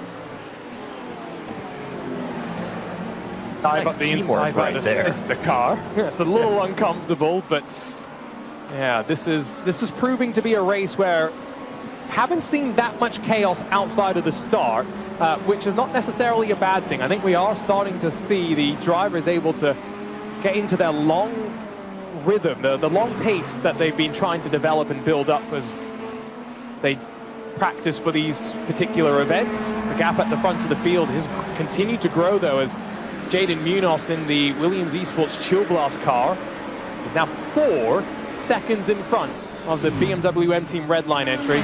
And then you've got Casey Kerwin in the Channel 199 car behind. Don't forget iRacing.com/IMSA-Esports if you want to learn more about these series, the drivers, or where we've still got left to go. The Michelin 240 comes up in 7 days' time at Daytona to close out the 2024-2025 IMSA Esports Global Championship. And so, it's too late to join for this year, but if you're thinking, I could be part of this next year, iRacing.com. Learn about how to start your iRacing career today. Every day is race day on iRacing. And don't forget, the iRacing universe and family continues to expand. Pick up your copy of X Across today on the Xbox Store, PlayStation Store, or on Steam for PC as well. And World of Outlaws Dirt Racing 24 is available across of both the Xbox and PlayStation stores. You can learn more at worldofoutlaws.game.com. As mentioned, that iRacing family continues to expand. So cool to see. We'll be back at Daytona January the 12th for our season finale, the Michelin 240. Always exciting to head to Daytona in January, not just because it means that the Rolex 24 is right around the corner, but Peter, you're getting ready to roll over to the Daytona International Speedway yourself for the Rolex 24 in a couple of weeks' time. I can't wait. I can't wait. It's such a special time of year when the motorsport world focuses on Daytona International Speedway. I mean, it's become such a gathering of the world's best. It has been like that for a long time, but we really are in a golden era of that. So many of the stars of the IndyCar Championship come to take part, as they have done for many years. A lot of former Formula One drivers coming to move into the IMSA world again. And yeah, it's such a fantastic event. If you've never been before, don't hesitate. Just go and see the Rolex 24 at Daytona. It's just the most amazing facility and an amazing race, which very often goes right down to the wire. Little switch there in the GTDs as the Door Esports Chevrolet slides in front. You can see the full standings for the GTD on the left-hand side. Remember, 32 started. They have been whittled down due to retirements, but still the biggest class in terms of numbers out there on track. And I fully agree with what Peter said. Had the opportunity to go to Daytona last year. The grid walk is so busy now. Sports car racing in the US is back. And I'm hoping that maybe I get to come out to Sebring later this year and experience what the 12-hour would be like as well. Just looking through those GTD gaps, though, I think what we have seen is that top 7, Oscari Rene is in slight danger of being dropped and it becoming a top 6 right now. So just keep an eye on that BMW as this traffic continues to roll on. Let's jump on board, though, with the Coanded 18, and this is heading up in towards Tower. It's a difficult place to make moves into traffic. It is always a busy spot, and it's got this giant bump right before apex that you really have to kind of pop the front end of the car over. Now, what we don't see is directly out of the back end of the number 18, he has got a mirror full of the number 6 car. That is the gridandgo.com esports of Peter Zuba. He has just been applying all sorts of pressure, and there you see Oscar really just struggling, and I'm sorry, it is the number 11 car, the Patrick Wolf car, that is directly behind Oscar Pye here, and he's got a tremendous run on the back straightaway, dives to the inside here in Sunset Bend, outbrakes him, and now the Coanda car goes up around the outside. Patrick blocked by the GTD car on exit. That's a good defense there from Oscar to basically recognize the GTD car was there and know that he could use it in the defense as well. These two, by the way, not far away from championship leader in the GTD class, who is still defending from Parker White. As in through turn 2, there is now a little bit of separation between those two GTPs as well. This is what we mean. Traffic gives and it takes. Can't always be too aggressive. Although I think there, if you were the Redline Ferrari, Peter, there's not much you can do. You're on the outside, you're waiting for the car to spool on past. Yeah, it's the life of a GTD driver is always kind of full of full of dread sometimes when you see a pack of swarming prototypes come up in your mirror. You do just have to hold your line, and as Joey rightly said earlier, just stay predictable and let them do their fight all around you, and just trust that they're going to give you the space around. It's what makes multi-class racing so exciting for us to watch, but it makes it pretty nerve-wracking for those behind the wheel. That is for certain. But I tell you what that move there from the grid and go Cadillac, showing that the Cadillacs really have speed. Looking at the fastest laps of the race, a lot of those fastest laps have been set by Cadillac, and actually the fastest lap of all is actually Race Clutch Red, who sit in 13th place right now with a 143.544 in their Cadillac. So those V-Series Rs, the big 5.5 V8s, they're looking good right now. That's something to keep an eye on, and the best of the Race Clutch cars is in fourth, so continue to watch Sean Campbell. This is what I was mentioning with the BMW for the Mahler Racing team. Maybe in danger of being dropped by those in front, but on this lap he's been able to close in a couple more tenths once again and just get himself a little bit closer to that draft, to the hole in the air that they're punching, which of course just lets you slide through the air a little bit easier, gives you a bit of free speed. But I will say, I think Oscar Irene is looking a little bit tense right now, a bit nervous, Joey, because if he does lose the draft of those in front, he knows any hopes of fuel saving for the rest of the stint go out the window. And the sweet spot here in the sim really is, call it about 1 to 1.2 seconds. If you're further back than that, you really don't get the feeling of that slipstream nearly as much, and he's sitting right at 1.3 seconds. The last lap time that he did was a 2:53. The car in front of him, that Valkyrie competition car, 2:50. A lot of it comes down to the traffic, right? You see a GTP car right in the middle of turn number 7, kind of separating the cars out, and really where Ascari lost a lot of time was that previous lap. He's been very consistent, very similar pace to these GTDs that we're watching. He just got separated out a little bit by some prototypes. And remember, we did mention that we had a relatively big incident at the start in each class, but outside of that, I don't think we've seen too many retirements. The most recent one that I see is the Vesta Sport Chevrolet, which is a disappointment there because I was looking forward to seeing Jaden Conwright out on track in the 152. Jaden was the IMSA 2022 Diverse Driver Development Scholarship winner. So the first year they actually ran the program. That program's still open. If you're thinking that you'd like a chance to get into motorsport, but maybe you don't have the pathways, you've never really known what the pathways were, well, IMSA's 2025 scholarship applications are open until January the 7th, so you could be their 2025 Diverse Driver Development Scholarship winner. Plenty of opportunities that come as a result of that. This is the view on board. If you jump onto iRacing.com, behind the wheel of a Lamborghini Huracan, the 168 of Nicholas Rubilas, just trying to close up to Parker White in front. And I will say, at this point in the stint, we're maybe only 10-15 minutes away from probably the first GTDs coming down to pit lane. I would not be shocked if Parker White elects to go for the move at some point sooner rather than later. Well, it's difficult to find that gap through in certain positions here at Sebring International Raceway. It's that Lamborghini is 5.2 V10, absolutely gorgeous sound, and Nicola Rudar looking very calm there, isn't he? Very nice and neat and tidy behind the wheel. And I agree with you. I think Oscar Irina, he looked a little bit more kind of on edge, didn't he, in that Mahler BMW at the back of shot. Interestingly, the BMW is one of the only cars, in fact it was the only car that didn't have weight added to it in the BOP calculation. It did have 2% of its fuel tank taken away, but did not have any weight added like the others. Now, the car is notoriously heavy on tyre wear, so it could be that lack of having weight put in will certainly help. So we may see the BMW be able to hang on a bit more towards the end of the stint. And that's why I brought up the fuel saving as well, just keeping in mind that it is slightly reduced in its fuel capacity. A lot of the times in GTD we talk about cars and teams going into fuel save relatively quickly. I don't think that's the case for Tristan Iglesias. Pit lane abuzz with activity though. I think GTP's right on their window, Joey. to trundle down for their first scheduled stop.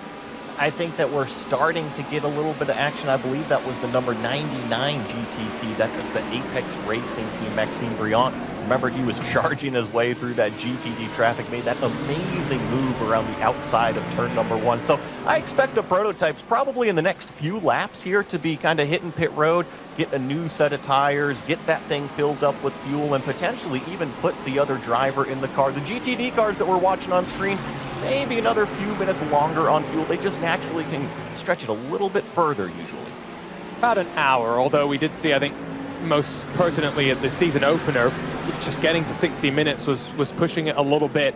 Sebring, we're racing effectively in the virtual March, so it's not the coldest conditions that it could be. So maybe there is going to be a little less stress for these teams to think about the fuel going a full hour. The gap at the front of the GTD class, though, with traffic has grown. It's 2 seconds, and officially, Rexy has broken the draft. And now we've got to wonder, 15 minutes or so before they come down pit lane, what can they open the margin up to as we see the race clutch 15 in from 13th on track in GTP. Just looking at the GTP lead right now, which is about 6 seconds, that's a rather large gap after just 45 minutes of racing. It's pretty dominant, isn't it, from Jaden Munoz? It's been a fantastic first stint, just leading from the front, pulling away from Team Redline's Chris Lullum, and Casey Kerwin getting up there into 3rd place as well, and he's right there behind Chris Lullum. So fighting with one of the real top teams, one of the real top drivers in the world. Casey Kerwin, so impressive at the wheel of that Cadillac. And well, if they've got the strategy right, you never know, they could be a dark horse for this win. We're waiting for Sean Campbell to roll out in the Cadillac for race clutch. Most recent iRacing update, of course, added the bump starts. Let's listen. Heard the Porsche for a second, just waiting for Campbell to finish. How cool is that? Sorry, I'm just sitting here smiling like a little kid. No, and it's so cool when they really brought those out on pit lane for the first time, to hear those in person. I mean, Peter, you're going to hear them at Daytona. They are just so cool when that combustion engine finally fires up. Oh, it's so neat. I love technology. I don't always love technology, just to be clear. It's not always a good thing, but yeah, that puts a smile on my face. Just hearing the engine roar into life, it's just something about it. And of course, that was something that a lot of drivers very excited about in the most recent iRacing update. And of course, plenty more to come to these GTP cars over 2025 as well. iRacing already somewhat discussing some of the plans. Here's your race leader, though, as Jaden Munoz hits his marks as perfectly as you could hope for. 4 Michelin tires, full tank of fuel. What's going to happen behind him? Lullum and Kerwin in as well. And these are the leaders, pretty much the top 3. It was that number 23 and the number 33 that pitted 1 lap ago. So I think that's really kind of the benchmark cars to see where these other leaders pop out. But they'd all been taken, call it about 35 seconds of fuel. So I think our leaders will kind of be taking that as well, as this GTD fight continues to rage on. If there's anything that I'm kind of seeing, it's actually that 118, the AO Racing by Kawanda, is actually stretching out 2 seconds over Drago Racing, who's now got a horde of cars. Team Redline, Mercedes, Drago Racing, Valkyrie competition, they are all filling that mirror. Yeah, and I'm just thinking back to the last time that Rexy grabbed pole, because they struggled a little bit more in race pace. They dropped back, right? This is a very, very promising sign, but never count your chickens even when you are the prey. There's a switch in pit lane. Kerwin lights up the rear tires for a moment, but officially Channel 199 Sim Racing up into 2nd, and they've also been able to eat into the lead margin as well. We've had a little bit of a change in terms of the pit stop sequence, Peter, where Williams Esports Chill Blast have sat stationary for amongst the longest time of anyone. And that means that they are in a really good spot. Yeah, 36.3 seconds in the box, or at the fuel pump if you like, for Williams Esports Chill Blast. 32.7 seconds for Casey Kerwin and Channel 199 Sim Racing. BMW M Team Redline they are 34 seconds. They're sort of split in the middle, really. So that's what's given the 199 Cadillac, or Channel 199 Cadillac, the opportunity to leapfrog that red line BMW into second. And Chris Lulham's not having it. He says, no, there's a totem pole and I'm at the top of it here, or certainly one from the top of it. And through he goes. But so now there's an opportunity, though, for Casey Kerwin. If he can run the same pace as Lulham here, he can fuel save behind Lulham and make up that slight difference, that slight amount of difference in fuel throughout the next stint. But really, it's all cruise for Jaden Munoz right now. He's got the most fuel on board and leading by 4.3 seconds. Let's listen in once more to that bump start, riding with the fiercely forward number 11.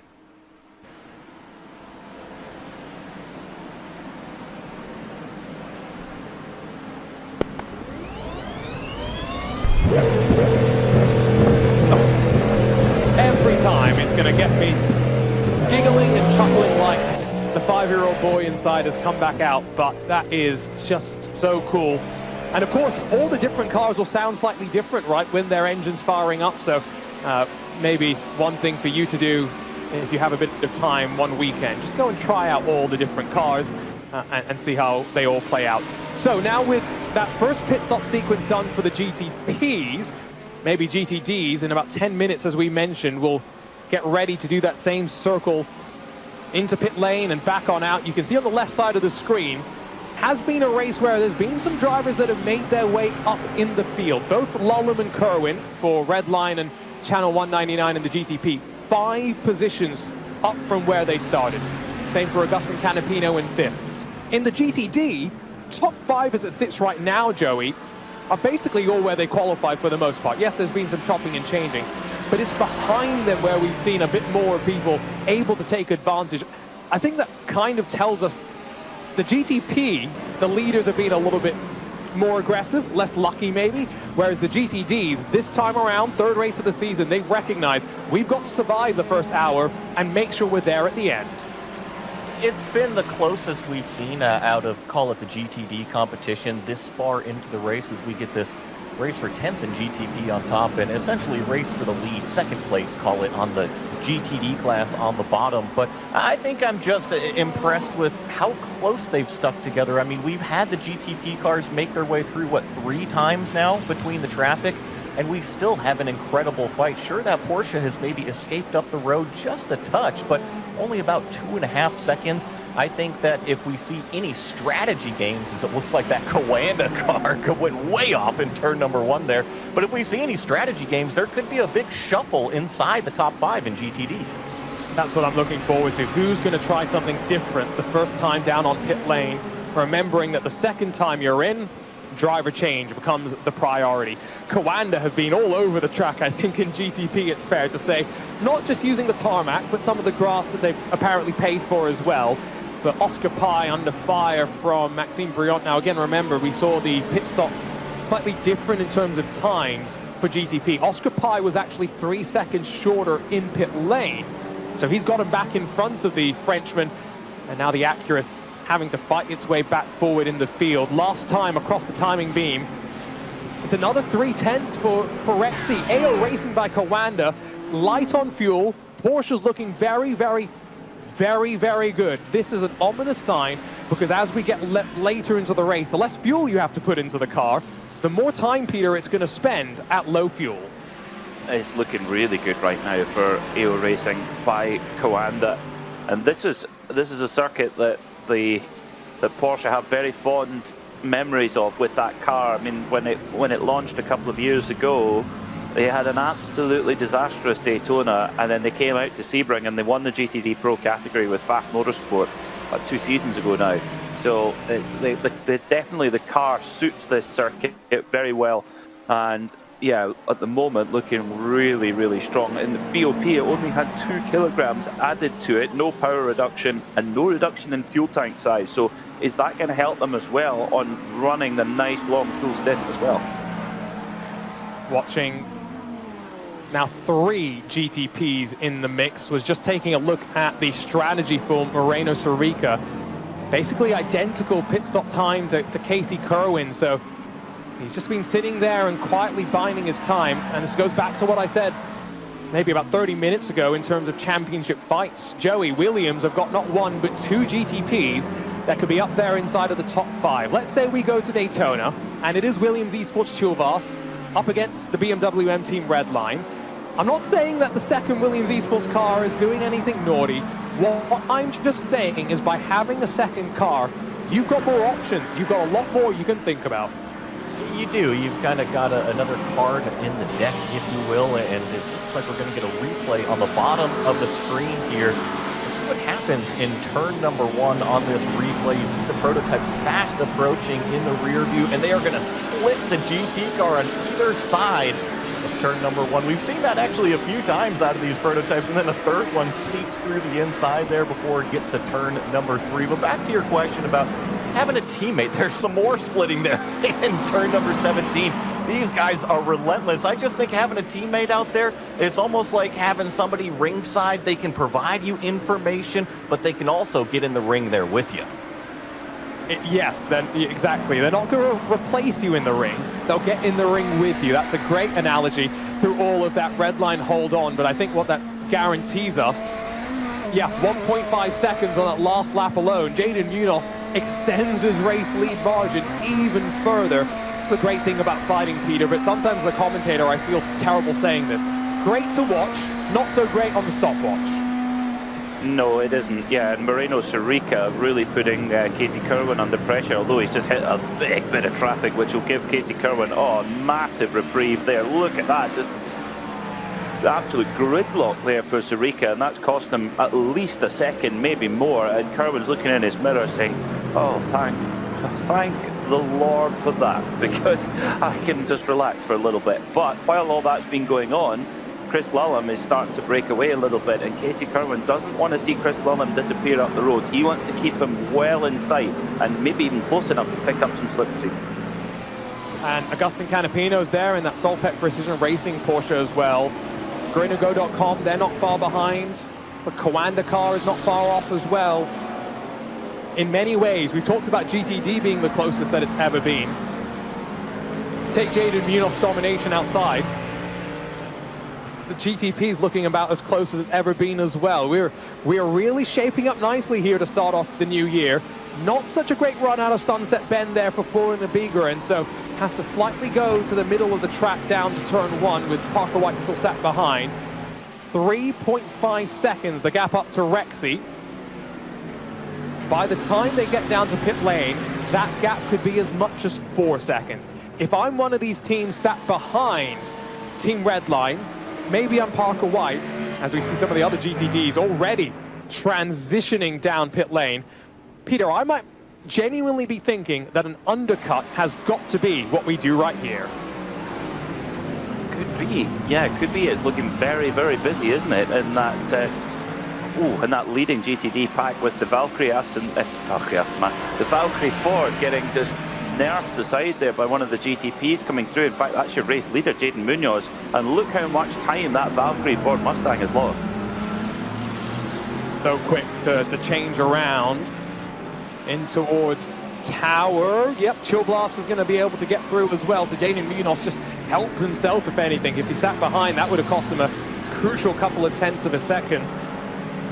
I mean, this is basically rush hour traffic, remember, for these drivers, and as we close in on 1 hour being complete, we've only had, I think it's 7 retirements, which sounds like a lot, but for a track like Sebring, not expecting too many more to continue falling off from here. Now, are we going to see anyone dive off to pit lane this time by Joey?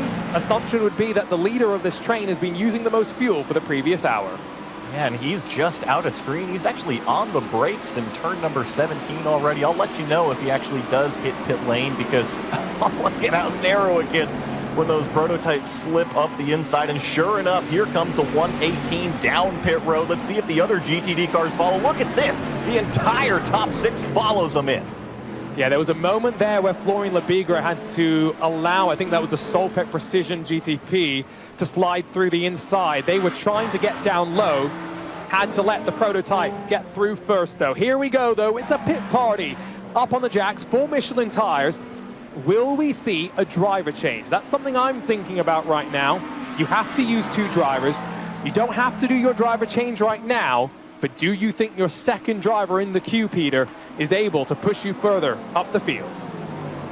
Well, possibly. There has been one car that's been able to go that extra lap, and that's the 121 IMSA Esports Ford Mustang of the world's fastest physiotherapist, Alexander Teeb. So we saw this at the Petit Le Mans at the tail end of last year, where the Ford Mustang was able to go that little bit longer on fuel. So a little bit of a consumer advice for you. If you want some good fuel mileage, get yourself a big American V8. I'm looking at pit stop times. Don't see any real full services from many teams here. Drago Racing, though, have decided to pack that car with fuel. It's going to cost them track position. So as they leave pit lane, it is AO Racing by Kawanda, Team Redline, and then Mahler Racing Team as they sit 1, 2, 3 net off pit lane. Then Williams, then Drago, then the Apex Racing Team before the second of the Drago Lamborghinis. And then you finally get to the Valkyrie Ford Mustang. This is what I was kind of expecting, Joey. I think you have to go for track position right now. 100%. I mean, look at that number 110 car. That's Ascari. Remember, he was actually dropping back off of that top 6 pack, and all of a sudden he has leapfrogged his way. Once everything cycles out, he's going to be in 3rd position in this GTD car. So I think that maybe even 1 or 2 laps early, depending now how you pop out on the racetrack, because if you do pit 1 lap early and you come out into a bunch of traffic, that's no good. It's just going to all come down to that strategy. Where is the clean position going to be on the racetrack? Is it going to be early or is it going to be late? We're watching Valkyrie, driver change for them. First time this season we see Gaetan Anger jump into the car, but for Thibaut Prévost, what happens here through the final corner? Entering pit lane, you can see the stack up in front. Oh, be careful! I think there's contact there. It was okay in my book. Oh, Spot the racing driver. Spot the racing driver in the broadcast booth, the one that thought that was okay. I guess, but that's what happens when things concertina and compress up in towards the pit lane. Am I crazy, or does the front end look none the worse for that bit of contact as well? They build them tough in Detroit, or Mooresville as the case may be. Well, it's well, it just shows you those fine margins in a battle like this in GTD. It's more like a Mazda MX-5 Cup race. It's so close that there's just no margin for error. So every little hundredths of a second lost here and there, it all tallies up. So you have to be aggressive at every point, and that's exactly what we were seeing there. But GTD, I got a feeling it's going to be the battle to watch, notwithstanding the dominant performance from AO Racing, but go back behind them, and well, it's all to play for. I agree with you. I did see on the left as well when we were showing movers and shakers, the Mercedes Apex Racing Team, the 199. They're now marked as being 15 positions up from where they started. So by far the biggest mover of the race so far. See if they're able to continue moving forward after what was, I'm sure, disappointing, frustrating qualifying for them. Still watching the 3-car choo-choo train on the top as well. So you've got the fight for second in GTP, which is 4.8 seconds now off the race lead. This fight for 7th in GTD, once you do the math, they're right around 8 seconds off of your race lead as well. And so have not seen the margins grow by any means in this race. They're wheel to wheel, though. The Chevrolet is going to try and out-drag the Ford Mustang down towards Le Mans, but I think just a poor exit there from Gaetan Anger, still struggling maybe to get up to speed in that car. And now going to have to watch the rearview mirrors, because not just one Chevrolet has made its move, second one's plodding as well. Here comes the 56 Racing Team in the bright pink entry. All kind of in that 3-car draft train down this Ullman straight, the back straightaway here. I don't think they're close enough to make any sort of big lunge going into turn number 17. A little bit of posturing there in the middle of the racetrack from that Ford Mustang. But I just want to kind of put some information out there for maybe the next pit stop cycle. I think that in both classes, the cars that pitted 1, maybe even 2 laps early, they were able to really capitalize on the track position out there. And I'm looking specifically at that number 33 in GTP. He was off of that fight in second place, and all of a sudden he appeared in the back end, in that mirror, as soon as they all came out on track. And then in the GTD classes, that number 110, remember, he was kind of dropping off of that lead pack out there, and then he pitted 1 or 2 laps early, and all of a sudden he finds himself in 3rd place. So watch those early pit stop cycles that next time around. Exactly what I was saying as well, right? Where track position, I think, is so important in this race. And going to the GTD class in particular, knowing that no one needs to do a full service pit stop in these races, you're often trying to debate, well, how much fuel do I take in the first pit stop that I then don't have to take in the second pit stop? And so I almost wonder if there's a benefit here to equalizing the pit stops a bit more, which means you run with a slightly lighter car at all times. But these are all things that much more intelligent people behind the scenes work their way through. We're working through traffic, the lights are flashing, the tempos are rising as well. An hour complete here for the 3rd round of the IMSA Esports Global Championship. It's the Gridfinder 240. Don't go anywhere. The run to the checkered flag coming up next.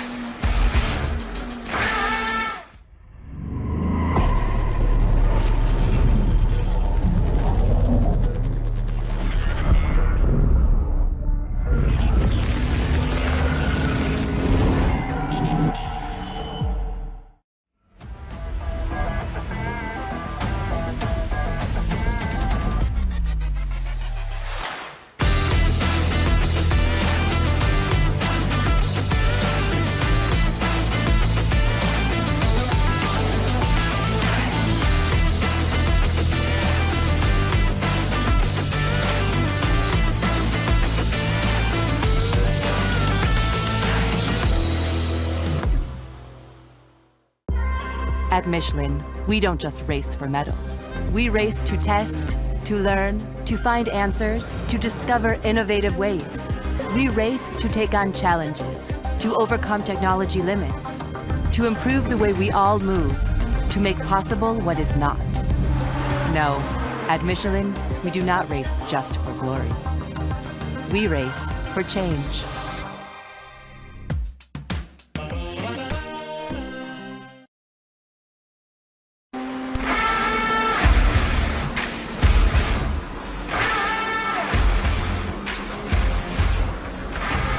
Welcome back to the Sebring International Raceway and coverage of the IMSA Esports Global Championship. Today's coverage of the Gridfinder 240 is brought to you by Traction, the official media partner of the IMSA Esports Global Championship. Visit traction.gg today. And by Gridfinder, the ultimate sim racing league search engine, helping racers all around the world find and compete in online competition. Gridfinder is also the home of the IMSA Esports Club, IMSA's only officially supported sim racing community. Join the club today at gridfinder.com. And by Michelin, the official tire of IMSA. Michelin is the exclusive tire provider for all classes of the WeatherTech Championship, Michelin Pilot Challenge, and VP Racing Sports Car Challenge Series. It's been a bumpy start to the new year for some, but here from the Sebring International Raceway, Williams Esports in control of the GTP class. It's iRacing by Kawanda, Rexy in control of the GTDs. Arjuna Kankipati joined alongside by Peter Mackay and by Joey Atterbury in the broadcast booth. And Peter, yes, we had plenty of attrition to start this race off, but it's settled into something mighty fine since then. It has, yeah, and we've seen 2 clear front-running cars in that number 5 Williams Esports Chill Blast, the championship-leading GTP car, but also the AO Racing Porsche, the 118 car, Rexy the Dinosaur, driven brilliantly by Tristan Iglesias, leading by 3.1 seconds at the moment, but, and this is a big but, the 118 AO Racing by Kawanda is a little bit shorter on fuel than some of the other cars, as is the 110 Mala Racing Team machine. Just took a little bit less fuel on board at the previous stop, as did, funnily enough, the Team Redline car. So actually your top 3, they're a little bit lighter on the fuel than the others. So the order has just got a little bit of correcting out to do. So if GTD wasn't close enough, well, it's going to get closer. Strategy still has to play itself out, but with an hour and 10 minutes complete, let's take a look at some of the highlights of the start of this Grid Finder 240. And for many of these drivers, first race of the year, already some contention at the start, slight jump potentially from our pole sitter. If he was to get a drive-through penalty as a result of that. GTD's a little bit more coordinated and careful through the opening couple of corners, and after that it really just saw them having to deal with the onslaught, no other word for it, of GTP traffic, constant, ever present, and oh yeah, risky when you're 3 wide as well, slicing and dicing, all sorts of different things going on. We've had our fair share of retirements, yes, most of them not through traffic if we're being honest, because we've seen some amazing racecraft through all of this. Coanda defending well, using some of the other cars as a pick, if you will. We also saw what was one of the contenders for Move of the Year. And yes, I know we're only 5 days into the year, but Maxime Briant around the outside at turn number 1, through all of the GTD traffic that we saw, and just an illustration of what they're dealing with. In terms of fights, fight of consequence, BMW M Team Redline sit in second and are really being pushed by the Cadillac Channel 199 Sim Racing team. And oh yeah, don't forget, those bump starts are sounding glorious as the drivers finish their way with the first cycle of pit stops. As Peter mentioned, still a lot of work to do for us, Joey, to figure out what those strategies end up as. But let's not forget, there's a lot of cars still on track, and therefore traffic still has got its part to play as well. Definitely, it ain't over until that checkered flag comes out. What we've got on the screen right here is the fight for 16th in that GTD class. Got a BMW leading this group, a couple of Ford Mustangs in there as well.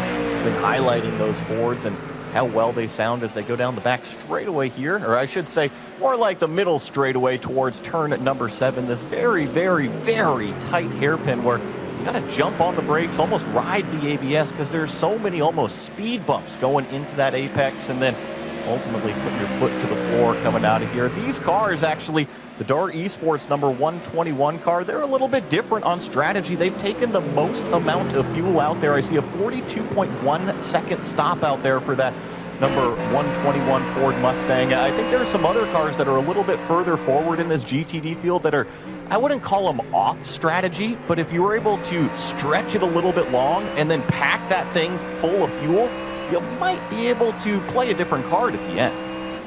Absolutely. I guess one thing that I also sometimes think about when it comes to the cars is people need time and experience understanding how to best fuel save, right? To roll your speed through the corners and really make the lift and coast work. And so the Ford Mustang being one of the slightly newer cars to the platform, maybe it's one where there's less experience with fuel saving as compared to, let's just take the BMW in front of them as the example. A car which I still think it was really cool, but debuted in iRacing on the sim before it was ever homologated in the real world. So Joe, you know, when we think about this, the Mustang's been on iRacing for a year, but maybe there's some teams and drivers that haven't spent the entire year getting the most out of it.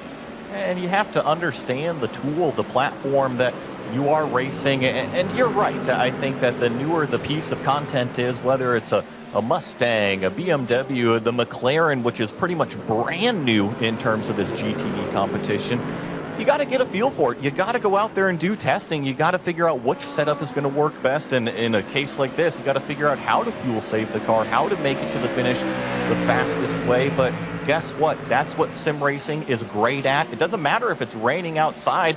You can go in, hop into your simulator, boot it up at Sebring, change the weather conditions, because guess what? You're in virtual Florida at that point, and go out there and turn laps at any day, at any point in time. Great racetracks as well on iRacing that have just been added. And some new tracks being teased as well, including some street tracks like Portland that would be quite interesting as well. Oh, that was close with traffic, Peter, as we take a look at the Michelin keys to the race. Well, these Michelin keys to the race have proven to be pretty prudent. The bumpers actually haven't caught too many out, but we are dealing with some of the very, very best sim racers in the world. But the traffic jam has definitely been a factor. We've seen several times with prototypes trying to make their way through with lots of GTD cars battling on their own and can be held up for several seconds a lap. And that's just something you've got to be ready for here at Sebring. And getting that setup just right looks like A lot of the teams have got that really spot on, particularly in GTD when we're seeing so many different teams and manufacturers up at the front. In GTP, well, if you're in a Williams or a Team Redline BMW, well, you're looking pretty strong. Feeling pretty comfortable right now. It's been a settled part to the middle of this race, but Joe, it's not to say we haven't had incidents here and there. Off to turn number 1, take a look at this. 2 teammates on screen, you never want to see that, and just confusion, right? Tripping over each other. The Porsche was right on the racing line, and in my opinion, use the strength of that prototype. You've got the big aerodynamics, you've got the big wings and splitters. I don't know if they were on the same radio, but just a little bit of miscommunication between teammates in different classes cost that number 60 a large amount of time in terms of track position. I mean, it's better than smashing into the back of your 100%. teammate at the very least, right? Yeah, so you minimize the damage, even if it was maybe more impactful than you're hoping, but always uncomfortable when I think, this was just my feeling when I used to do some sim racing, I always felt more pressure to be better passing my teammate in traffic. You want to cost them less time, you want to cost yourself less time. Maybe sometimes you overthink and overanalyze those sort of situations. Agustin Canapino, though, to be fair, has got his fair share of experience, both in the sim and the real world, of what prototype competition looks like. Actually won the iRacing Daytona 24, the top broadcasters split, last year. So we'll see. A couple of weeks' time, will Williams and Canapino be back to defend their wins at the start of this year? Because, Peter, in my opinion, not only is Daytona one of the best 24-hour races in the real world, it is the best 24-hour race in the sim when you get more than 10,000 drivers all sharing in the joy of the Rolex 24. It's one of the great iRacing experiences. I've done it a few times with some friends, and it's great fun. And the great thing about the iRacing ranking system is that you're paired up with drivers of a similar skill level, so I don't have to take on someone of Augusto Canapino's caliber, because he would be many laps ahead. But the big question is, did he win it in a brown car or an orange car? I remember us discussing that. It was the Acura, wasn't it? And that debate rages on. Lewis is going to message me, Lewis McLeod that is, to say it was a brown car, it wasn't orange, but let's not get into that discussion. Let's talk, though, about the Lamborghinis, because we've been trying to piece behind the scenes, piece together exactly what Drago Racing are doing on strategy. Joey, they were one of the few teams to pack in a little bit more fuel into the car. They were also one of the fewer teams to actually do a driver change. So it's going to be interesting to see how they get on as they close up to the back of the Apex Racing Mercedes as we take a look at the replay between GTPs. This is, I believe, Coanda, another car battling through Sunset Bend. That was pretty cool to watch them side by side. And then are they going to be able to split the Mercedes here down the front straightaway? This is always a nervous moment, going hauling the mail into turn number 1, wondering who's going to hit the brakes the latest, and then here comes the over-under attempt going into turn number 3. This is classic Sebring racing right here, but what I love, oh my goodness, that was replay worthy right there. Got the right rear up on the curb while he was standing on the gas. Huge power slide, but was then able to reel it back in. That was some cool car control. Cool car control, but you noticed how the Coanda GTP got so unsettled over one of those curbs? Can't use them all here at the Sebring International Raceway. You can use that one on the outside of Le Mans to sweep the speed onto the Almond Straight, the run in towards Sunset Bend. Looking relatively busy, but let's focus in on this fight for second once again. They're 7 seconds behind your race leader. They've got the third car behind them as well. Moreno Surica still in contention, still on the hunt. Silly Lully, not looking so silly right now. Looking a little bit more stressed with the pressure starting to build up. And the one thing that we do know here, this will be Lully's last stint in the car before he hands over to Diogo Pinto. We're about halfway through the race. He's done a pretty good job so far. I don't think I've ever seen Casey Kerwin looking so serious. He's normally very jovial, smiling, chatting away on the radio. There's none of that here, isn't it? He is deep in the battle right now. And look at the sweat going down Chris Lullam's forehead there. Look at that. You just see his hair just slightly matted there. Sorry, Chris, we're making you really conscious here, but that gives you an idea just how hard they're working as they go through the traffic and how much that mental concentration actually makes you sweat so much. I mean, I've done many a sim race where I need to go and get an actual fan, not because I've got fans that like me, to be clear, just because I need some of that airflow to keep me cool behind the wheel. I at least cracked up Joey with that joke. I know that was one of the worst jokes you'll hear on a broadcast ever, so I do apologize for that. But yeah, this is intense. This is significant for these drivers, and you've got to understand that it does take some physical effort as well. The Maniti GTD slips in front of the Mag Performance Chevrolet, but I do believe as well there's a fight now starting to brew for fourth, and yeah, right on cue, director switches over to it, and the Mercedes Apex Racing team look behind. Williams, Drago, GTP car as well, unsettled over the curb. Here comes the run onto the Elmond Straight.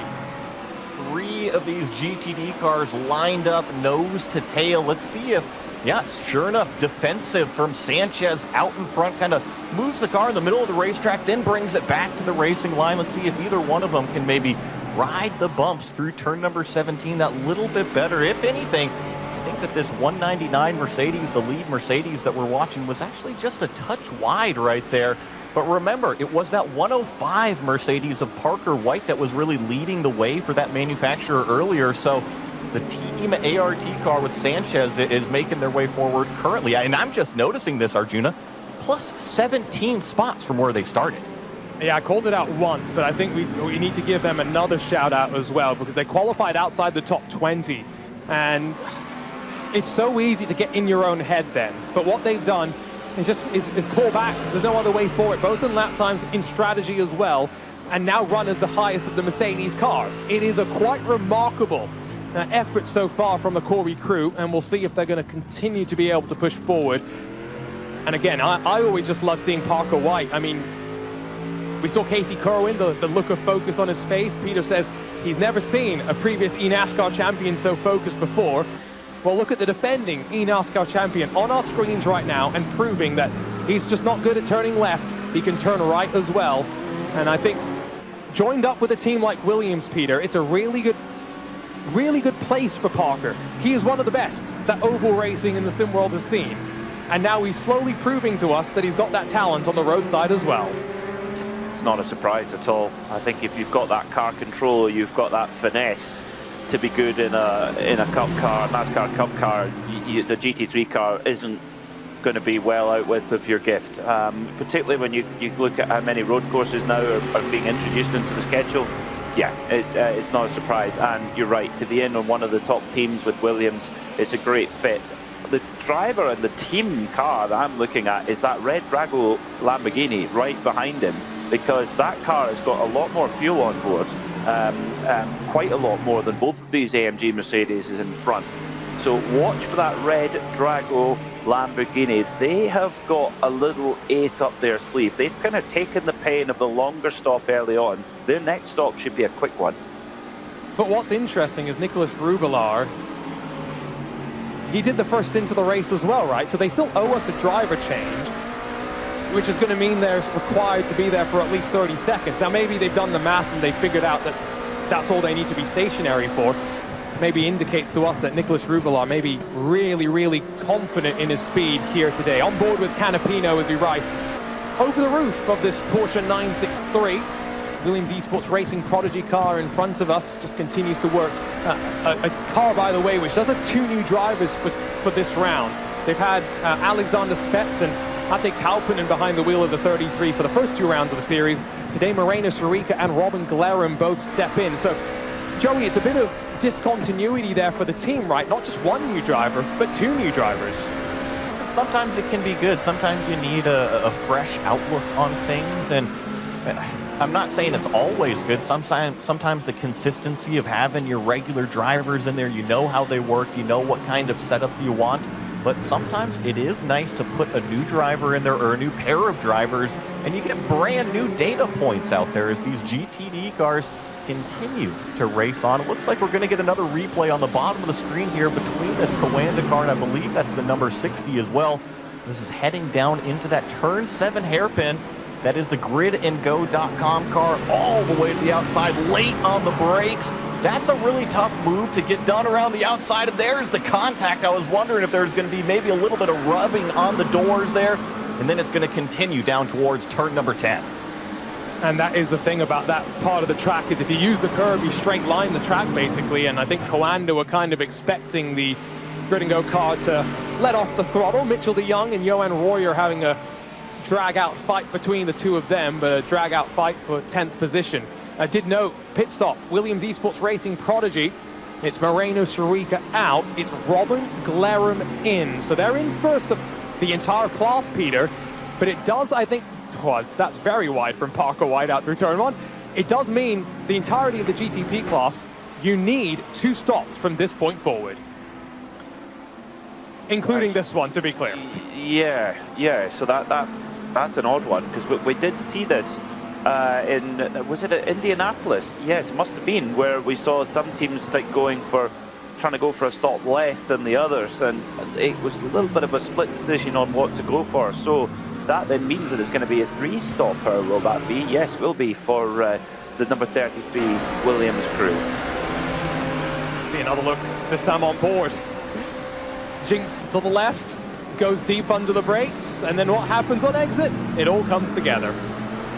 It's what happens, right? That's a funnel on the exit of the hairpin there, and quite honestly, the only way the number 6 was going to be able to drag race the number 8 was to make contact on the exit there. Thankfully, that McLaren was aware of what was coming up in the mirrors and politely got way off of the racing line. Busy time on pit lane. Only 3 have stayed out. Williams Esports Chill Blast, BMW M Team Redline, and Race Clutch. Remember, that's driver changes. When the car disappears, new drivers getting in behind the wheel, and so we are seeing that expected crossover. Your first driver, they've done their job. Driver number 2's been waiting and watching, and now they're thrown the keys and told, get up to speed and go out there and get us a result. So I see Owen Carroll in for the Channel 199 car. Remember, Casey Kerwin and Owen Carroll won at Daytona to end last year's IMSA Esports Global Championship. They really want another win in 2024, 2025. A long hold from the Acura, but just getting ready. 2 box starts in 1 camera shot. Oh, it's great. Fantastic stuff. Oh, well, someone's got to back out of it. They're going to have to sort this out. Something is... the peculiarities of racing in the virtual world. Once they got separated, they were recognized as being separated. But that one is going to be probably looked at by race control in the aftermath. And I think there's going to be some explaining to be done between the 2 teams. We'll get back to that in a couple of moments' time. Pit stops for Jaden Munoz, for Chris Lullum, and so now it's Matt Farrow, it's Diogo Pinto. It's now eyes on the second driver, Peter. They've got to perform now that they're in the car. I think there's a little advantage as well for the second driver, because they've been watching how it's all been going on. They've got a good idea of who to look out for, who's doing what, and they'll have been watching every lap of their car's progress so far. So they'll be ready for it, and they'll be warmed up too. They'll have done a few laps in the sims in a separate session to get ready too. So more contact. Tell you what, that number 6 Grid and Go car of Johan Royer, he's not making any friends on his way through the pack at the moment as the Chris Lullum driven M Hybrid V8 comes in. Oh, there it goes. The ex-DTM 4-litre V8 fires into life. They all sound great. They all sound unique as well, right? That's what makes these cars so cool. The fact that the engine restrictions or lack thereof have allowed different baseline formulas to come to the series, and GTP is spectacular.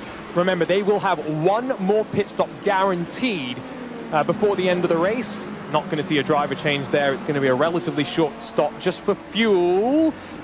Marshall Hubert runs wide off the track. He opens the door for Xander Reed to say hello. Now, it's a bit of a deja vu moment, but this time it's Coanda that's on the inside, avoids bobbling over the curb, holds on to what is now 10th position.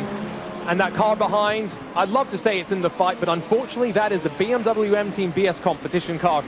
1 lap down, and Joey, let's talk championship right now, because that's important. You've got 1 and 2 on track, 1 and 3 in the championship. coming into this race, BS Competition were the ones that we thought might have a chance. It was not to be. No, it definitely was a hit there on that opening lap. They were just kind of mired in the midfield traffic, got caught up into one of those wrecks. And this is kind of a peculiar position to be in, right? Because we know the 89 car and how fast it is on the race pace, right? They finished twice second in those both opening races. They're probably faster than these cars that are battling for position right in front. You see the flash of the lights, but what can you do, right? You're a lap down. You technically are not allowed the racetrack up there. You're allowed to go up there and pass, but they're in the middle of a battle. And for BS Competition as well, just keep in mind, they want to try and recover whatever they can. On board, let's listen in. iRacing, full throttle.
So many unique sounds around this wonderful racetrack.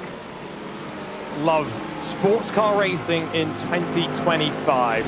You're watching the third round of the IMSA Esports Global Championship. It's the Grid Finder 240. We've got 67 and a bit minutes still left to go. Leaders in relative control of our races, not to say there aren't battles up and down through the field. Here's one. It's Jake Dennehan defending, Xander Reed attacking, and Race Clutch will hold on for the time being. And these are two cars that have been slightly offset by the way the strategy has played itself on out. Race Clutch have just come out of pit lane, in fact, and look at how they're defending. Cold tires as well for Jake Dennehan. He's going to force the young Xander Reed to look the long way around through Sunset Bend. Not traditionally a passing opportunity, but as now the door gets open up the inside, not sure the CrowdStrike car's under control. Grazes the wall very briefly there for a moment. You could see the Race Clutch car, excuse me. And now Jake Dennehan going to have to try and figure out if there's damage to that car. Might just be as well, he's on cold tires, Joey, and trying to get up to speed. Look at him continuing to struggle to get up to speed. he was just maybe caught out a little bit from apex to exit there in Sunset Bend, turn number 17. But I think thankfully he was able to get off of the gas and avoid actually making contact with that tire wall on driver's left. So yeah, you lost a position out there to the Coanda car, but you're still out there racing, and I think that's the more important thing. If anything, I think that Xander Reed right now, he's actually thrown down some of the fastest laps the car has done so far. He's on a mission going forward right now, a little bit off strategy like you were saying, but he's at least fighting forwards. Yeah, the Porsches as a whole, I think, not qualifying up towards the front. They're having to force their way forward and maybe be a bit aggressive and bold in traffic. I say that, though, the one Porsche that has been a shining light this season, Solpec Precision Racing, Max Muir has taken over from Agustin Canapino behind the wheel here. And yeah, they've been the most consistent, I would say, of the Porsches this season, both in terms of the race pace, but ability to stay out of trouble as well. And yes, they owe us a pit stop relative to some of their competition, I believe. But at the end of the day, I think what we're seeing from this team is that you don't have to be the biggest team. You don't need to be the most known names. Yes, you've got a megastar of motorsport like Agustin Canapino, but pair him up with a very capable driver, Peter, like Max Muir, racing in virtual reality, and you can get some great results. I think it's a very impressive effort. The Solpec Precision team, they sit fourth in the championship right now. They're the top-ranked Porsche team, 50 points ahead of Coanda Esports, who are, let's be honest, they are officially blessed by the Porsche Motorsport factory. So, you know, this is an amazing job from Solpec Precision Racing, and cool to see one of our top drivers running with virtual reality headset. Most of them run with like a triple screen setup to give that peripheral vision, but some do go for that virtual reality, and I can't say it's for me. I get a little bit car sick, but it does work for some. And I tell you what, he's putting that VR to good effect, pulling away from the Channel 199 sim racing car. Remember, Owen Carroll has taken over from Casey Kerwin. Oh, didn't look too comfortable with traffic there. And there is, I can see a scrape down the left side. So, Joey, I'm wondering, are these two bleeding a bit of time right now? And a car that I think we very much expected could have been up toward the front, challenging for a win, now trying to hold on for the remaining 63-odd minutes. And you can just kind of see it right there in the middle of the door, call it the middle of the side pod, and you can kind of also see it in the floor. Doesn't have that straight profile anymore, and that's where that damage that you were just talking about is really affecting the car. Now, where it's affecting the car, your guess is as good as mine, but you're right. Remember, Casey Kerwin was able to drive that car all the way up into third place and really challenge for second, and unfortunately, since Owen Carroll got in and maybe has a little bit of damage, he's actually fallen back to fourth place. And I'm happy we got that camera shot through turn number 1 as we get that ring. That's exactly where that damage is. Honestly, Arjuna, I wouldn't be surprised if it happened in turn number 1. These drivers are cutting that apex wall so close, that could potentially be where it's from. Yeah, I agree. I'm just seeing the line, actually, the damage extends all the way back effectively to the rear wing. You'll see the Mobile One logo has been kind of split up. That's because part of the bodywork's actually jutted out there. So, yeah, this is not, it doesn't look major. It's not minor, though, either. This is definitely going to have some sort of degradation on performance. Last lap, they were actually quicker than the Solpec Precision car, but I think that's also traffic playing its part as well. So we'll see how that sequences through. 62 and a bit minutes to go. Race lead, let's talk about both class leads. Still Williams Esports, Matt Farrow picking up where Jaden Munoz left off, and they're still 7 seconds in front of BMW M Team Redline and Diogo Pinto. But GTD, remember at the end of the first stint how Rexy was starting to walk away to around a 4-second advantage? Florian Lebigra has done a very, very good job in closing the gap down at the front of the GTD field. Remember, Redline trying to make it 3 wins in 3 this season, and they're only 2 seconds off, Peter, and continuing to close. That they are, yes, they're looking very, very strong at this moment in time, our Team Redline number 171, but they do have just a shade less fuel on board. What do they have? They have 2.1 seconds less fuel on board, so that could just give a little bit of an edge back to AO Racing by Coanda when they come in for the next stop, which will be their final stop for the GTDs. Yep, you could come in as early as right around now if you're feeling brave. Maybe Valkyrie gonna think so because they get swarmed, lose 2 positions through turn 1 as the grid and go cars cycle their way up the inside. I would just wonder, do you think you can get 60 minutes in fuel, and do you think it's a good call? We did see a handful of teams really make use of the early pit stop in the first stint of the race for the GTDs. Remember the likes of the Mahler Racing team who find themselves in 3rd. Very much promoted as a result of that one. I guess the counterpoint to that one though, Joey, is just the fact that now traffic's spread out a little bit more. It is spread out a little bit more, as it looks like we're going to get a replay here. So this is the 199 car. Remember, we've been looking at the damage on the left side of it. And let's see, does he get into the wall? Oh my goodness, the channel 199 sim racing car, the number 95, that's where the damage came from. That's where the number 60 got by him there in turn number 1. It was that mistake in turn number 17 getting into that tire wall. Very similar to, remember what happened to Jake Dennehan when we were riding on board with that race clutch car, just washed out wide, maybe out on the marbles as well. Who knows if there was other factors to keep in mind, but disappointment, I'm sure, there. And I guess that's something else that we're learning about on the fly here, Peter, a brand new debris system from iRacing that not just in terms of, now the body panels of cars that will go flying, but now we're talking marbles, mud, grass, things off the track which will get picked up onto the racing surface as well. A whole different set of challenges and problems for drivers and engineers to be thinking about. It is, yeah. You've got at a track like Sebring, particularly that final corner, Sunset Bend, it's often known as the corner of 1,000 lines. There's so many different ways around that corner that means then that the spread of the debris is wider, and you can get caught out if you have to go around on a different line than you used to. And just seemed there that Owen Carroll just got caught out. The last 2 laps he's been in the 1:46s, where the pace is in the 1:44s.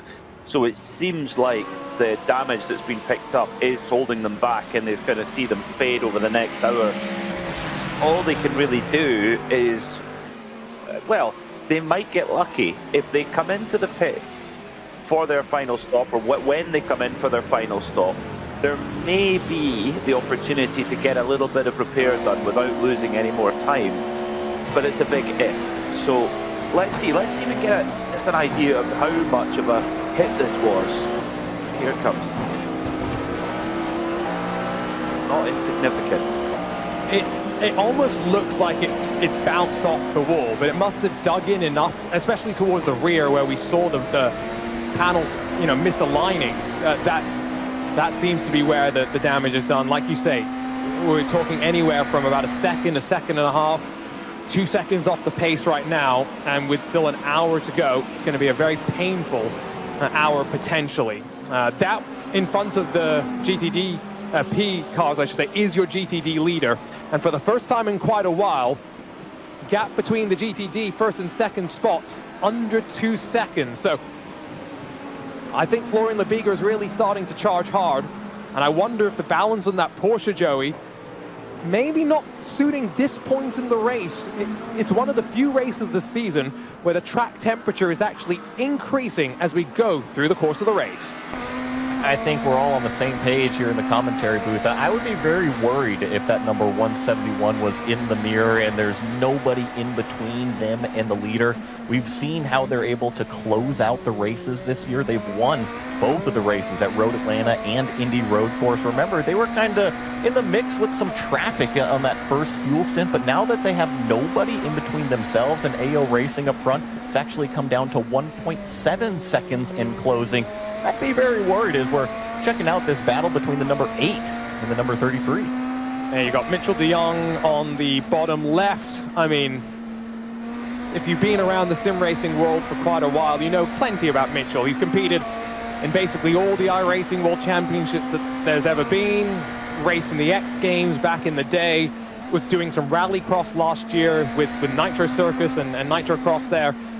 On the bottom right, Robin Glerum, first race this season for him.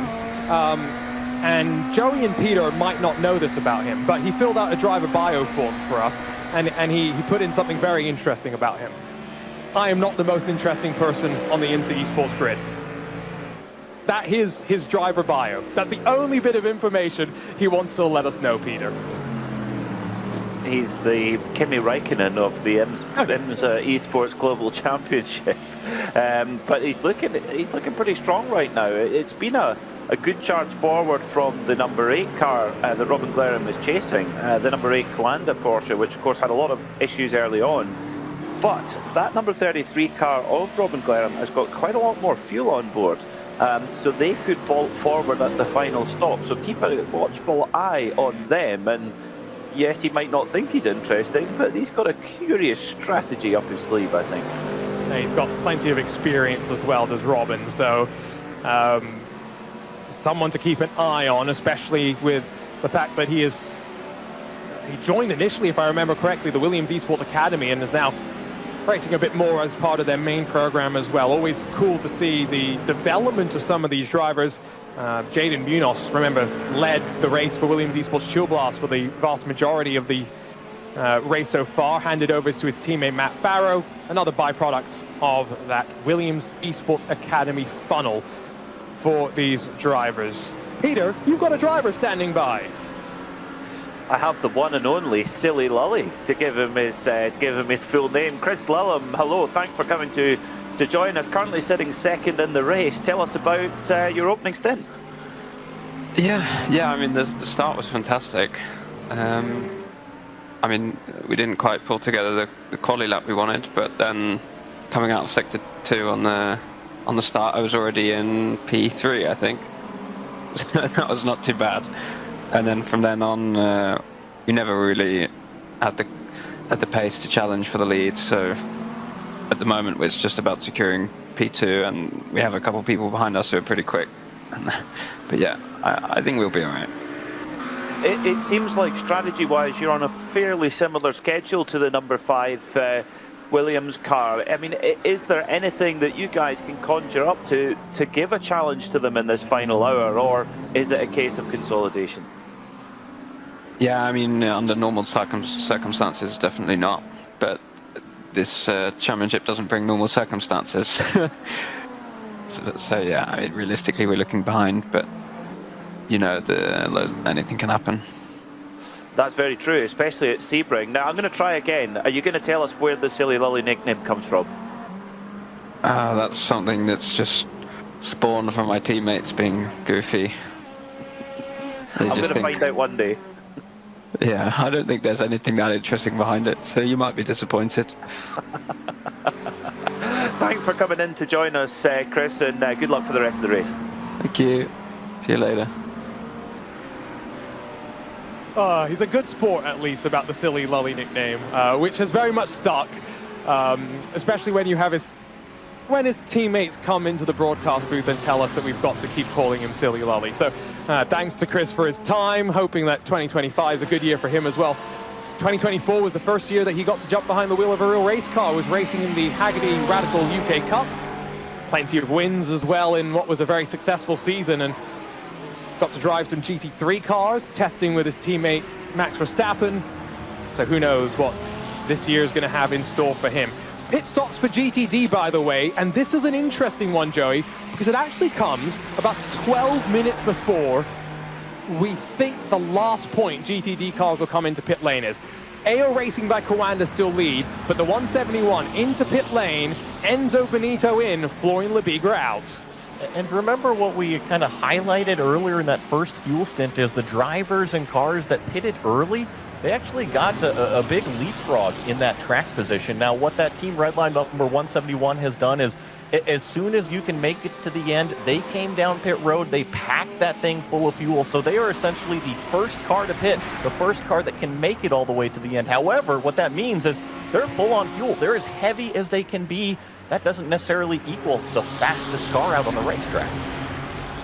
Just waiting for my timing screen to update, actually, and to give me some lap time information on the last few laps. AO Racing basically too flat as they now hit the box itself, so it's not a big difference between them by any means.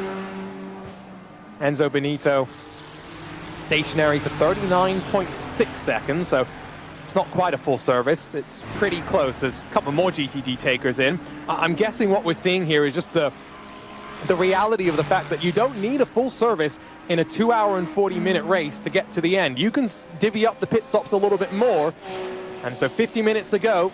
Might be some driver changes to take place as well, so don't get alarmed when the cars disappear on pit lane. If Tristan Iglesias is out of the AO Racing by Coanda 118, it's Michael Johnny, Peter, that steps in. That is correct, and I think this is a good time to stop, because when you change those Michelin tyres, you're going to be able to get the full use out of them. You're not taking the previous set too long, and you're going to get a good use out of this new set for the final sprint to the flag. And for Michael Jani, it's a very simple criteria: 50 minutes, go as hard as you can. Tristan Iglesias has done a mega job in that AO Racing by Coanda car, and if they can keep executing the way they've been doing it, they could be in victory lane in less than an hour's time. It could be the first virtual gold tooth on Rexy. Gotta wonder if they'll roll into Daytona with a silver tooth or something to denote the esports win out there in the real world. One of those nice little touches that Rexy has brought to the IMSA paddock. Of course, with its brethren as well. Spike, loved the prototype as well. Always nice seeing the characters out on track. Meanwhile, other battles to keep an eye out as well for. 9th in GTD, Sontex 113. That's the BMW that's in front of the Sontex Ford Mustang. That's then got Channel 199 just behind them as well. It's always interesting for a team dynamic when you've got two different manufacturers to build setups for, but Sontex seem to be doing quite well as we get ready for the final pit stops for some more teams. See Parker White bring the car down onto pit lane, and basically everybody is going to be filling up with fuel. I heard that maybe the Mustang and the BMW getting into a little bit of some extracurricular activity out here through turn number 15 and 16. Here they are through 17. Let's see if they both dive down into pit lane. They both are. Hopefully no contact front to rear between the two as they get down onto that pit lane speed limiter. And all the GTD cars, as long as they get the right amount of fuel right here, they can easily make it to the end. Yeah, the question is, if a team does not have enough fuel, the question is how much fuel did they put in the car? Because it's not about the maximum capacity of the tank, it's about how much they chose to put into that car. I also think we're probably reaching around the point where 48 minutes to go, if you're feeling bold, GTP pit stop, you could probably get to the end with a full service, but again, no one is scheduled to come down to pit lane for at least 10, maybe 15 more laps. A little bit precarious there from the Channel 199 car, and I have been keeping an eye on the lap times. Peter, they are continuing in the 146s, so they continue to bleed 1-2 seconds a lap in this fight. Yeah, they've had a few in the 145s, but yeah, it is definitely bleeding time, that's right. At the bottom of your shot here, a little bit of a look in what happened between the Mustang and the BMW. The Mustang just coming to cover the BMW off. Just getting a little bit frisky as they head up towards Sunset, charging along the Almond Straight. BMW taking the inside line. And hell, looks fairly kind, but did the Mustang make it over there without crossing the commit line? I'm not sure. Haven't seen any penalty from iRacing awarded. That all handled by the automatic iRacing race control, which is supplemented, of course, by our team at IMSA Esports, providing some race control duties as well. For the most part, though, they have been kept somewhat quiet with 47 minutes left to go. Right, as Drago and Grid and Go come into pit lane, just a handful more drivers to make their final pit stops in the GTD class before we get a good sense for how that class is shaken up. Let's focus on this GTP class then. We're watching Grid and Go. Johan Royer has been aggressive on a number of occasions. Not expecting that he's going to be any different now that he's closed up to the tail end of Owen Carroll. I'm also looking a little bit further up the road to where Solpec Precision Racing are only 1.5 seconds away from Diogo Pinto and BMW M Team Redline, Joey. We called out Solpec slightly earlier as being that team, that they're not a Redline, they're not a Coanda. They don't have all the resources, But what they do have, they're able to put together and really deliver on. And they've got two extremely fast drivers in the car between Canapino and then also Max Muir, who's in the car right now. He pretty much grows up over there at Road Atlanta, very familiar. And as we all know, we already raced there around number 1. So Max knows these, call it southeastern tracks, very, very well. Does a lot of racing in real life as well. And he's starting to put that pressure on the back of Diogo Pinto. I think that this has been a good race for the number 60. They haven't been on the podium yet this series, right? Have missed that, but this today at Sebring is a fantastic opportunity. They've clearly shown the speed that they belong up there, and honestly, they might even get second place away here soon. I might get it on merit as well. I think that would be a real point to them, right? To start off 2025 by finishing on the podium, checking that off the box, but to do so by passing Chris Lullum and Diogo Pinto, I mean, two of the very best in the world of sim racing, a team like Redline, I mean, it's going to boost the confidence heading to Daytona in a week's time for our Michelin 240 final race of this IMSA Esports Global Championship. But we've called it out on a number of occasions. The 2025 iRacing special events kicking off in just a few weeks. The day after, or rather the day before our championship finale, you'll have the iRacing Roar live on the iRacing Esports Network. So join us on January the 11th for that one. Coverage to start around 12:30 p.m. UTC, or if you're in the US, about 7:30 in the morning. The next day, our showdown back at Daytona, yes, but for the IMSA Esports Global Championship. And then a week later, the iRacing Daytona 24. So looking forward to having more than 10,000 iRacers join us for what is one of the most intense races of the year. And then if you're like me, Joey, I'll ask your opinion on this, but I like to put Daytona in a box and not look at it until next January again, because typically I've done enough laps and enough races around there in the 1 month to last me for 11 more. In the sim, 100%. Now, if you ask me, hey, you want to go get into a race car at Daytona? It doesn't matter if it's August in Florida. I am on the airplane and it's strapped into that race car. It's just such a special place. But you're right. I think that you do so many laps around Daytona, it can be a little monotonous. It's nice that Sebring is essentially right around the corner after the real world Daytona event.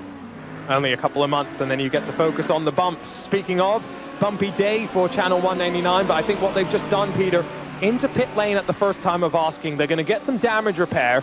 We'll see what Owen Carroll can do with 44 minutes left to run. Well, let's see if that pace gets a bit better for that Channel 199 car. That opening stint from Casey Kerwin, it's right up there with the opening stint from our race leader, from the number 5. At that point, driven by Jaden Munoz. I think Casey Kerwin's stint really forging forward in that Cadillac was impressive. So hopefully they can drag some sort of result. It was a tiny, tiny error, but let's hope it doesn't have too big a consequence.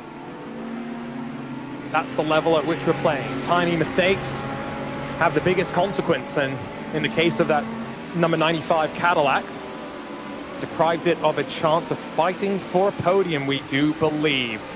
Still watching, though, as some of the alternate strategies have somewhat settled out, and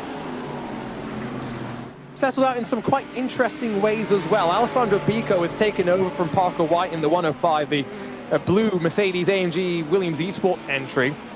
He's tucked up behind Manuel Troncoso. Now remember, the 168 did its long stop in the first pit stop sequence of the race, but they didn't do a driver change.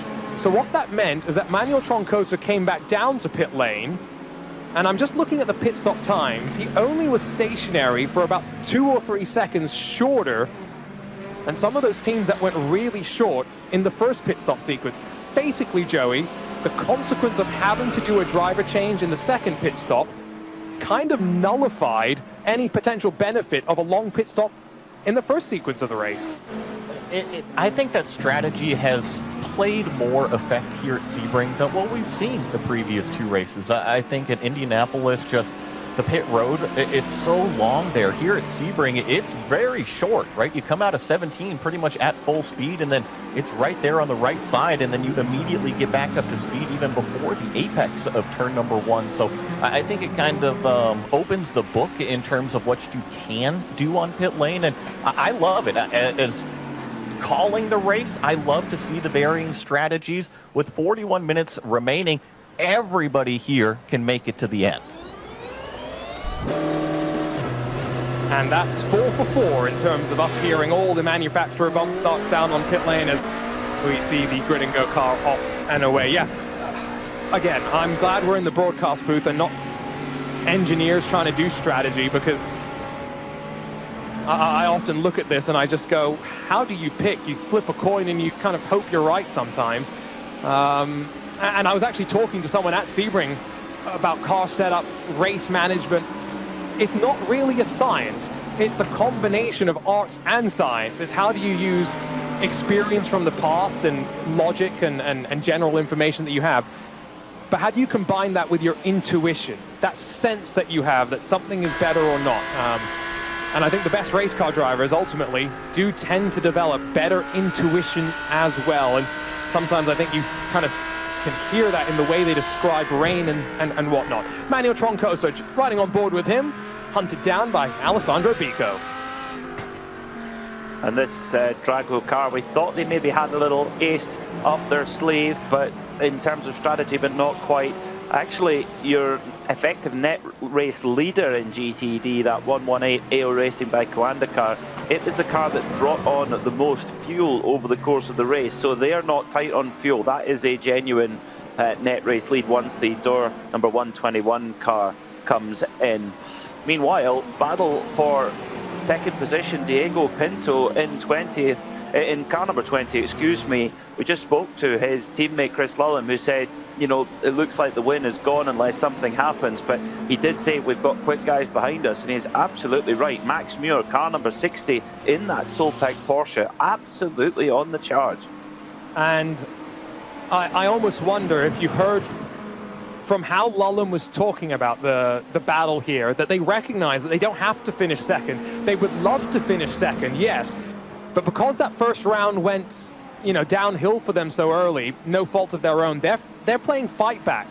Does not mean that they're going to get desperate and do anything that's going to go beyond the line and maybe get race control to step in. But in a situation like this, is it really worth 20 championship points when your main championship rivals are already in front of you? I think they're probably thinking a bit more about Daytona and saying, right, let's keep ourselves in the ballpark, keep ourselves in contention. Not to say that Diogo Pinto's not going to defend here, but just keep in mind that he might not be as aggressive, not as eager to hold on to his spot. If in his ear, Andre Kunchman or one of his engineers just tells him, we're not fighting right now. We're in the rhythm, we've got 40 minutes to go, one more pit stop still to go. Heading off towards turn 7. Two very different setups for these drivers as well, Joey. Yeah, we got triple monitors from Pinto on the bottom left part of the screen, while Max Muir can't really quite see him. He's got that virtual reality headset that he's using, and remember, was Peter was saying, it's a little bit more immersive, right? Typically on the competition side of esports, we see either the ultra wide or the triple monitors because the latency tends to be just maybe fractions of a second a little bit better. But trust me, if you are a real world race car driver, there is nothing like putting on that virtual reality. It's exactly like putting on the helmet, and then you're just transported inside that race car. And I think one of the cool points about this battle that we're actually watching here is that Max is from the Southeast. I had mentioned he's from Atlanta, right? So he has tons of real-world experience at a lot of these racetracks that we're closing out here in race number 3 and race number 4, and especially Road Atlanta when we opened. This is a case of real-world knowledge versus digital knowledge. And I think that real-world knowledge, people will say it might not be that important, but there's all sorts of reference points that in the sim you won't think about. You won't even look at it. When you go to these tracks and you do your track walk, things look totally different. When you're behind the wheel of the real car, things are totally different. And I'll take Laguna Seca as an example. I've always been told by real drivers, there's a tree, a specific tree that you reference to turn right as you head down the hill. In the sim, I mean, it's just one of a billion trees, right? But when you're there, it is the tree. And it's those little small things to keep in mind that do make the sim and the real world so unique. Let's take a look at some of the highlights with 2 hours complete here in the third round of the IMSA Esports Global Championship. The Grid Finder 240. Pretty tidy start. Yes, with some things for race control to take a look at. Our pole sitter in GTP, stop and hold penalty instantly to serve. But once we got through the opening couple of corners, we've settled into what has been one of the most flowing races in 3 years of IMSA competition. Yes, some retirements have played their part, but 3 wide with traffic. We've had all sorts of strategy battles playing itself out as well. And teams and drivers have been tested in a way that you really want at this level of motorsport, be it real or virtual. Having to make decisions through traffic, and in that case, Daniel Reed making the right choice and holding on to a spot as the fiercely forward number 11 Cadillac would try and make its way on forward. Very similarly, when we've seen some of our race leaders come up behind some of the GTD cars, they've had to make decisions about when to and when not to make their moves. It's been a really fascinating battle. Diogo Pinto, Chris Lullum in the BMW M Team Redline car, sit in second right now, about 9 seconds off of your race leader in the Williams Esports Chill Blast car. And a race where the strategy has finally all come to a head. About 20 laps left to go. That first hour, everyone was up in the air in terms of where the strategy was going to end itself up and out. Second hour of the race was a little bit more stable, at least for your race leaders. A couple of victims, unfortunately, falling afoul to their own right foot, including the Channel 199 sim racing car. Owen Carroll and Casey Kerwin continuing to put the pressure onto BMW M Team Redline through all of the traffic that they're working through. One small mistake would see them, unfortunately, caught up as a result of all of that. Here you could see exactly what some of the GTDs were dealing with. Once you're off in the marbles, it's very, very difficult to hold on to the racing surface. And so, there's the brief brush for the Channel 199 sim racing team.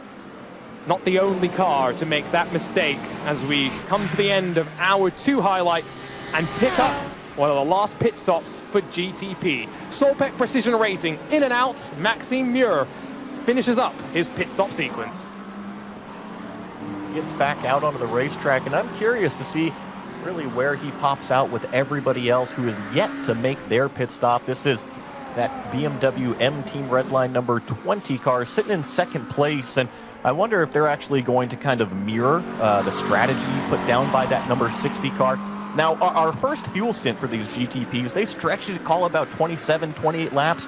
Their second fuel stint, they only did call it 21, 22 laps, and that's exactly what these cars are kind of bumping up against you right now. Pinto is on lap number 21, so he might even just hit pit lane right here. And indeed, Joey speaks, and Joey is correct. Sometimes the commentators are right, as off and away, following in Jaden Munoz and Matt Farrow as well. So about 9 seconds the gap between them as they hit their marks for the final time today. 34 minutes left to go. Let's focus back in on the GTDs momentarily. We're watching one of the Team PGZ cars. This is the fight for 11th position. But the front of this class as well, Peter, I've been keeping an eye on that gap between AO Racing by Coanda, between Team Redline as well. On the other side of this pit stop, the speed is picked back up by Porsche. It's now 3 seconds between first and second in class. Oh, and then Peter's forgotten to do the one thing as a commentator that we do have to do. Unmute ourselves.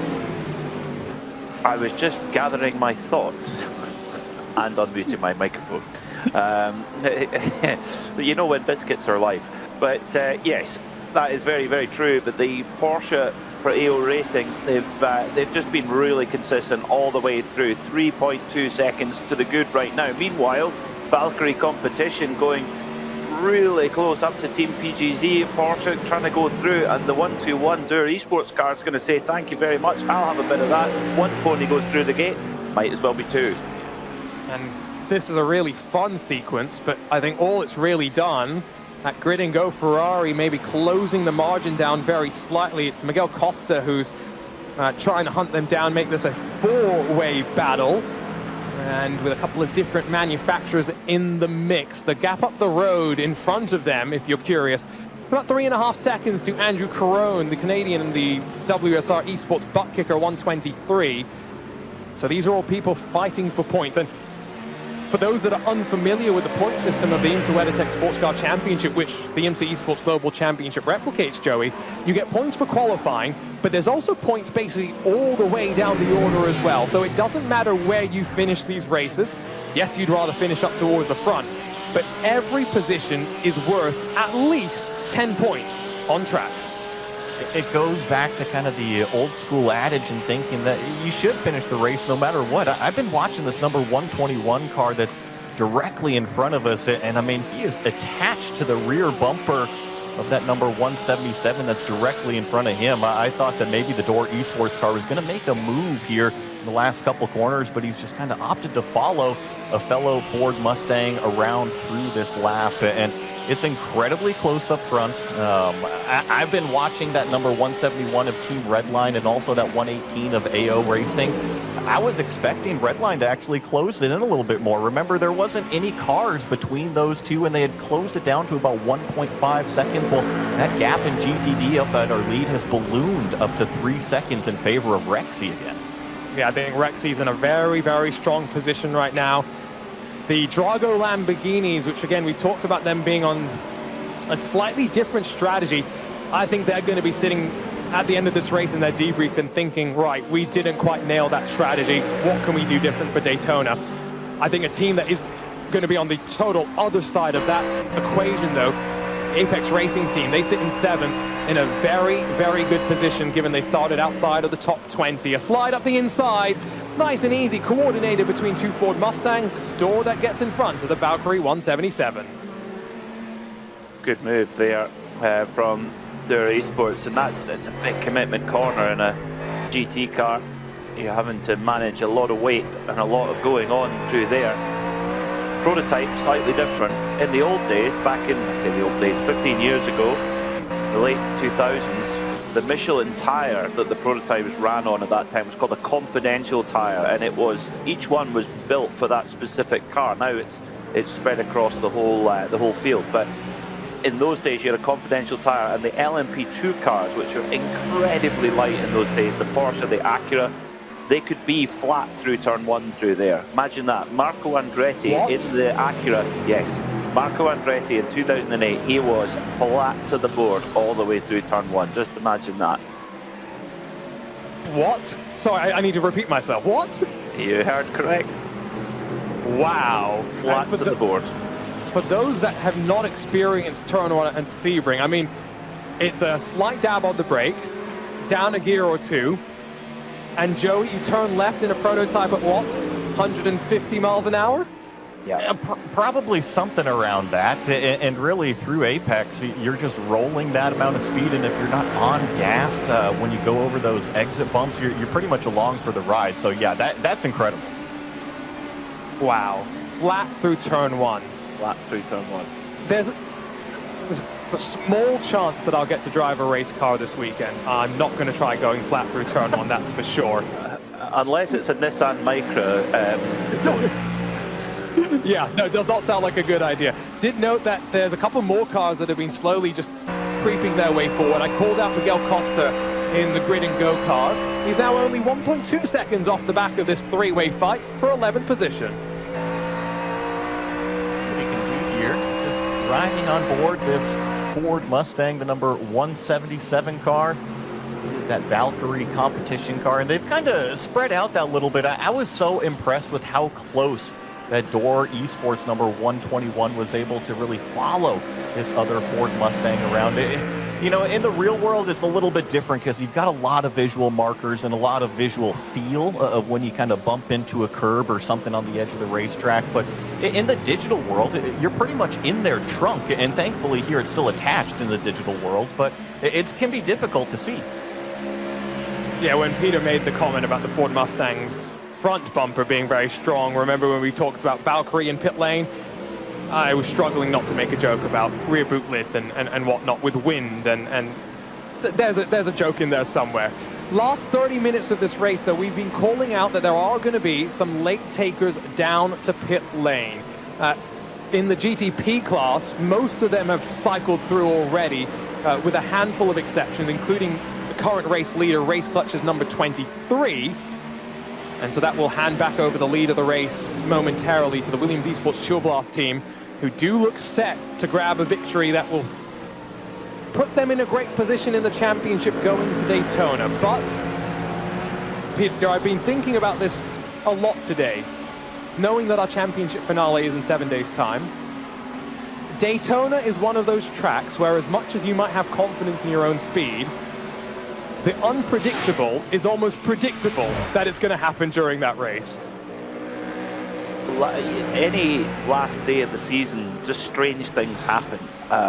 So, yes, it's far from over. I think with Daytona, though, is if you go in with the right game plan and stick to it, you can conquer Daytona. I think, particularly if you've got a good position in the championship or you've got a good advantage, you can't afford to be conservative there. You can't afford to lay back and just keep your powder dry for later on in the race. There's a lot of slipstream effect, much more than it is here at really any other road course in America. But there's a big slipstream effect when you're out on the high banking. So you can afford to just relax a little bit more and make sure that you're there for that fight at the end of the race. So if you're going to go and close off a championship and you've got a decent gap, Daytona's not a bad place to go and do it. And you've got the two different sides, like you say. The can I risk it? Do I want to risk it? And deciding your approach. I think that's what makes the track so interesting as well. Been a good approach, I think, for Fiercely Forward. One of a handful of teams that have made some big inroads. Fiercely moving themselves forward, some may even say.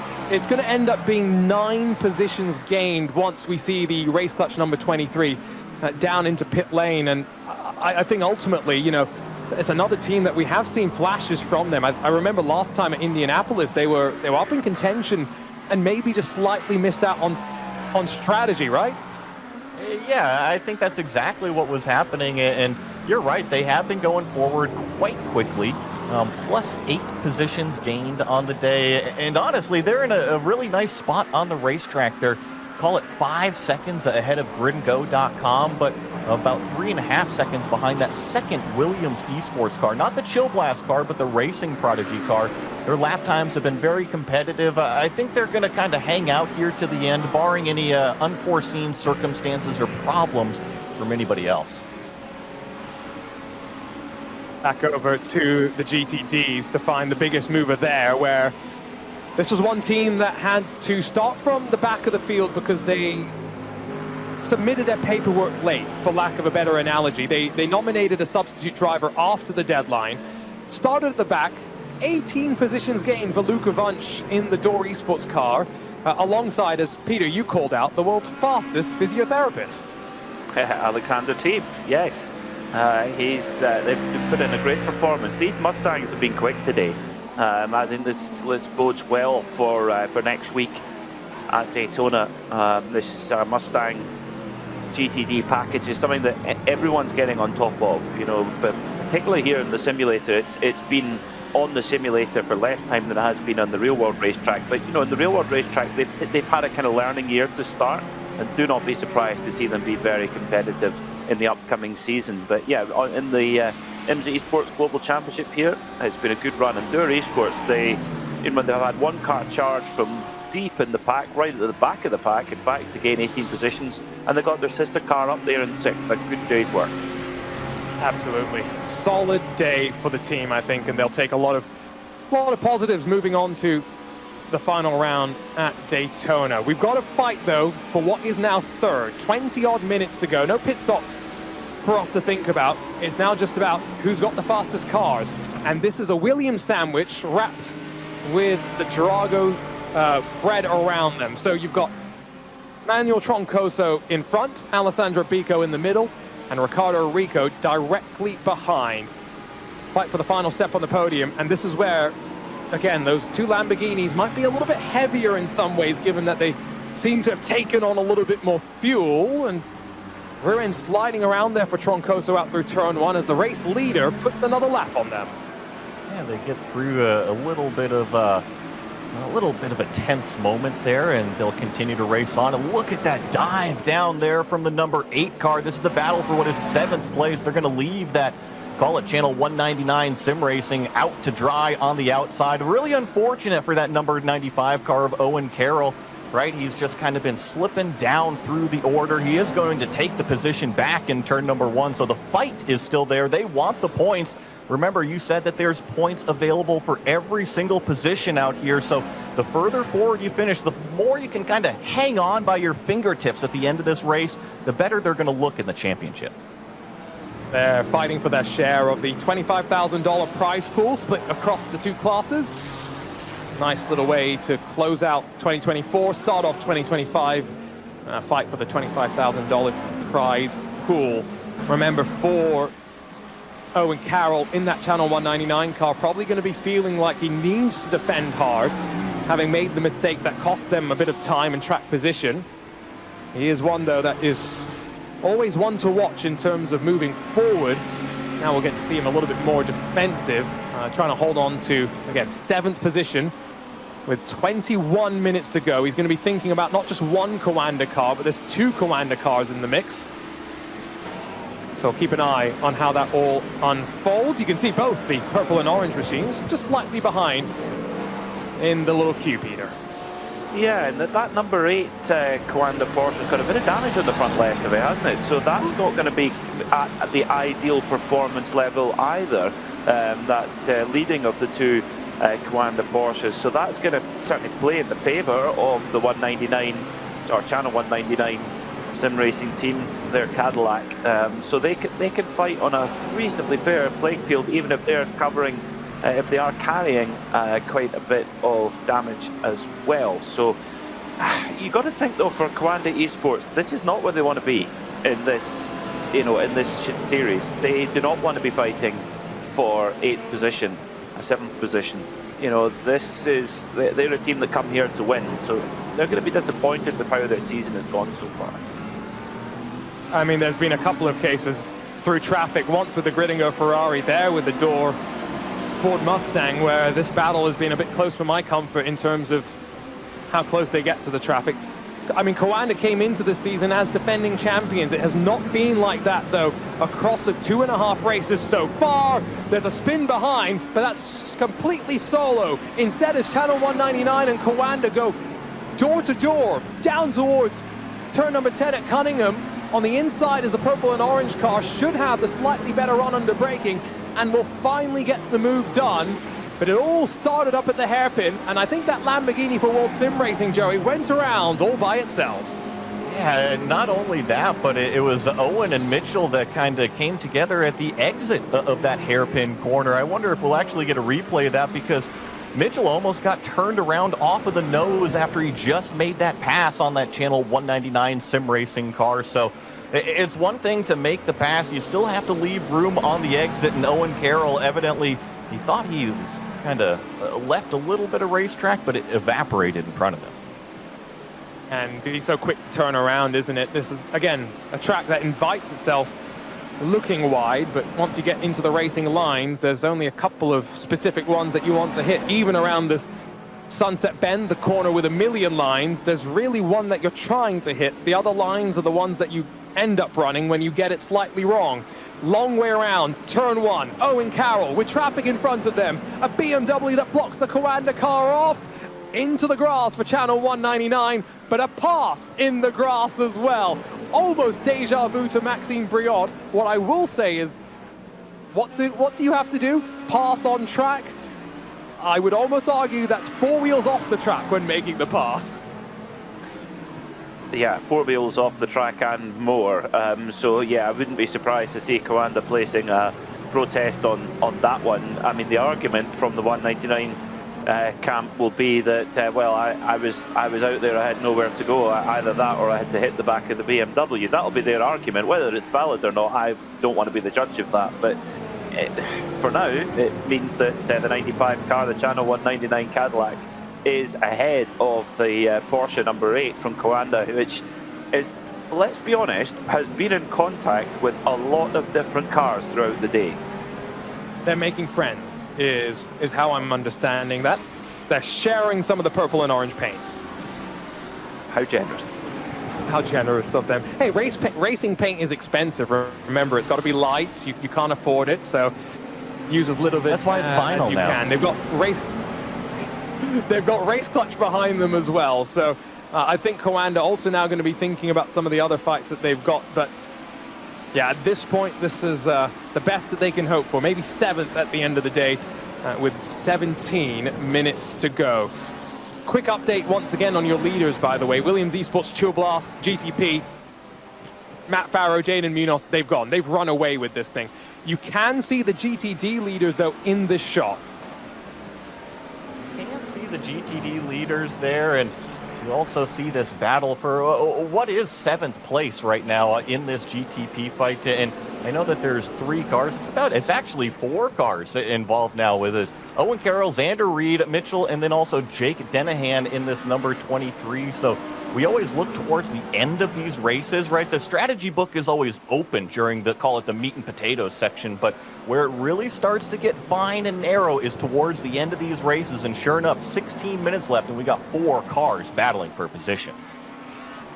And throughout the race, we've often had these multi-car battles. You remember in GTD, we've still got that one for 3rd that continues to build. You've got 2 Drago racing cars, the Mercedes-AMG team, Williams Esports in the mix there as well.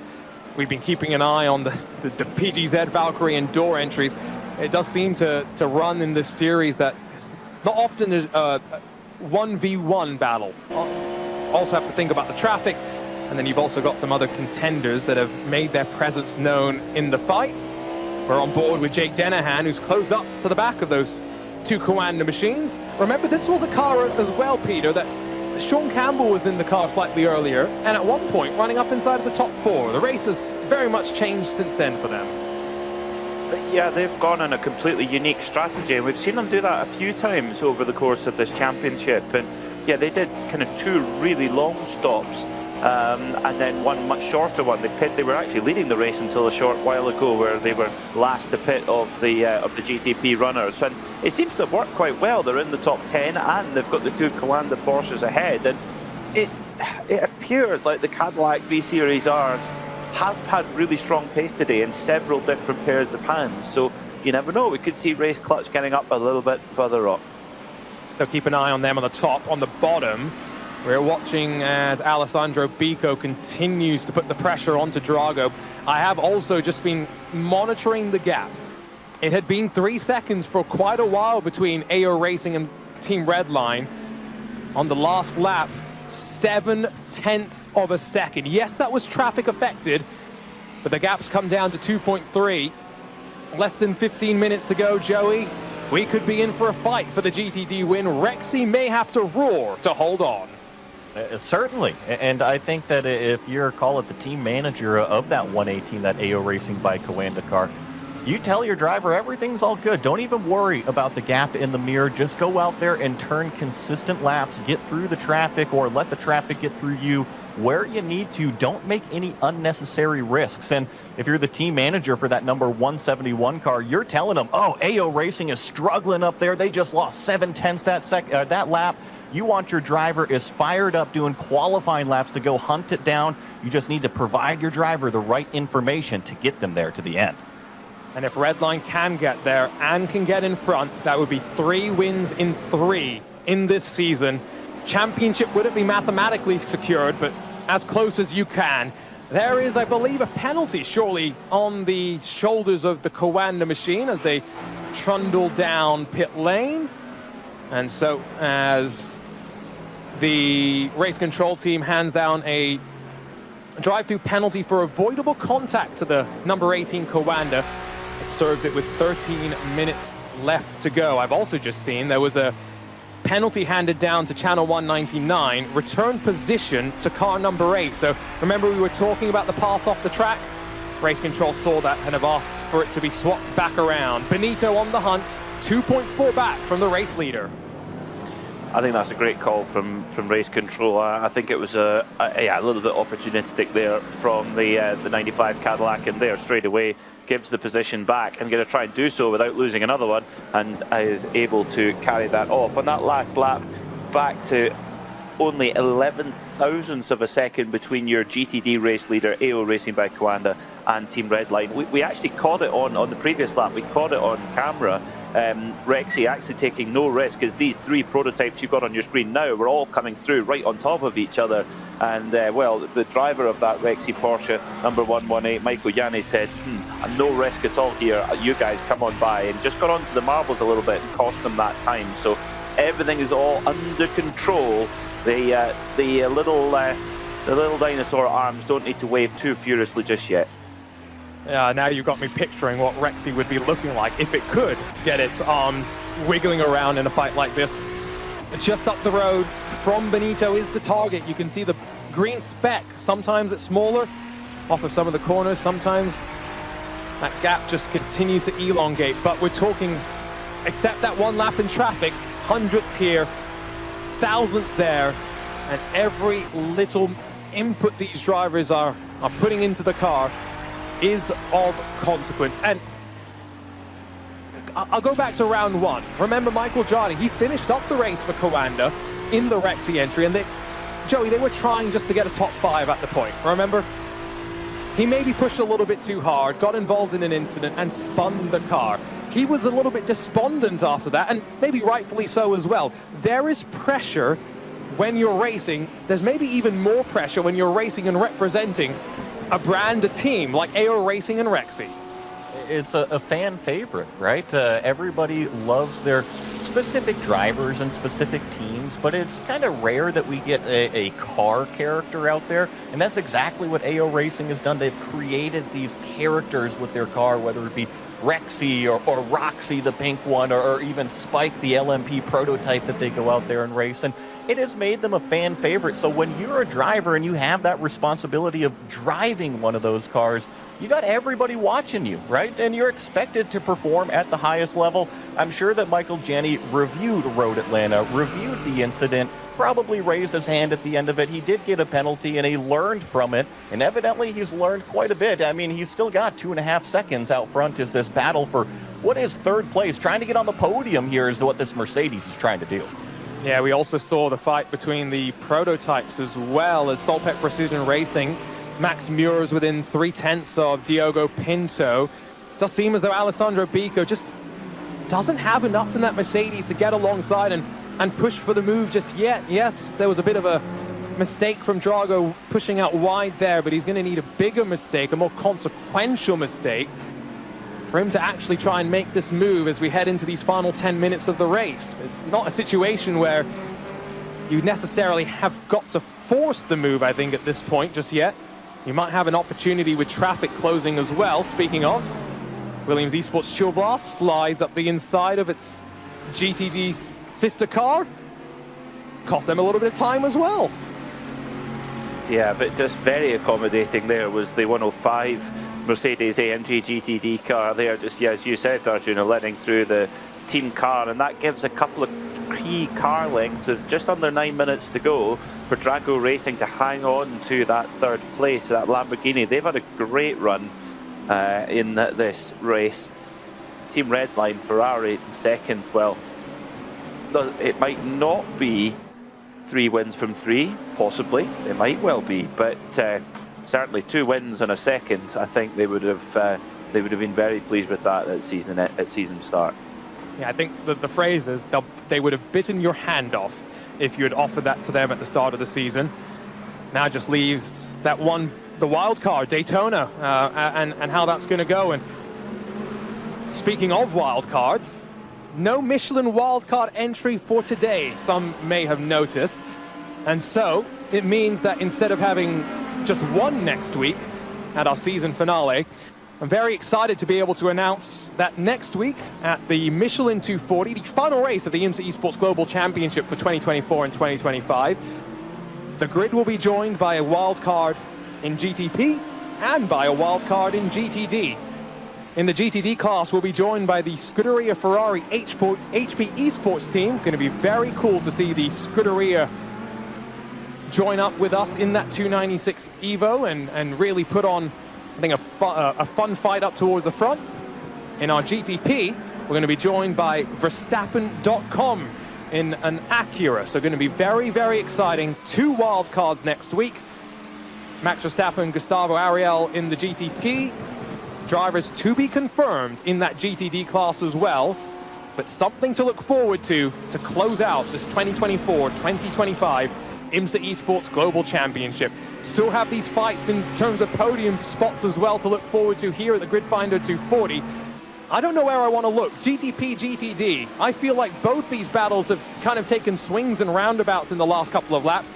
This GTD battle, suddenly Alessandro Pico's on the defense, Joey, and looking in the rearview mirror. It's kicking off, right? It was the Mercedes going up there and hounding the back of the other Drago Racing Lamborghini, but ever since the 2 team cars between the 2 different classes kind of separated out that 105, it's been Rico all over the back of that Mercedes AMG. You see another prototype slip through down the inside of turn number 1. That's not going to affect this battle whatsoever, so the first Drago Racing Lamborghini, they're clear and in 3rd place by about 1.5 seconds. They're trying to get that second Drago Racing Lamborghini up right behind them. The weather for this race has been quite temperate, of course. Being out here in Florida, we've seen some increase in the track temperature, but hasn't been a drastic and a major swing by any means. And compared to the last race where we ran into the 9th at the Brickyard, being a bit easier for the drivers thinking about sightlines and stuff, with shadows not moving around. In the next round at Daytona, we might see a little bit more of the lights play their part. It'll be very interesting to see how many of these teams are able to find a little bit more speed, a little bit more performance, because Peter, there's not much time at the end of the day, right? 7 days between this race and our next race.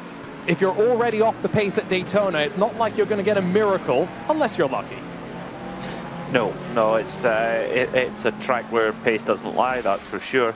And yeah, this is where, this is a track at Daytona where everyone's kind of got their setup data. They know how to get the most out of the car. So it's, the team should be fairly ready to go for that.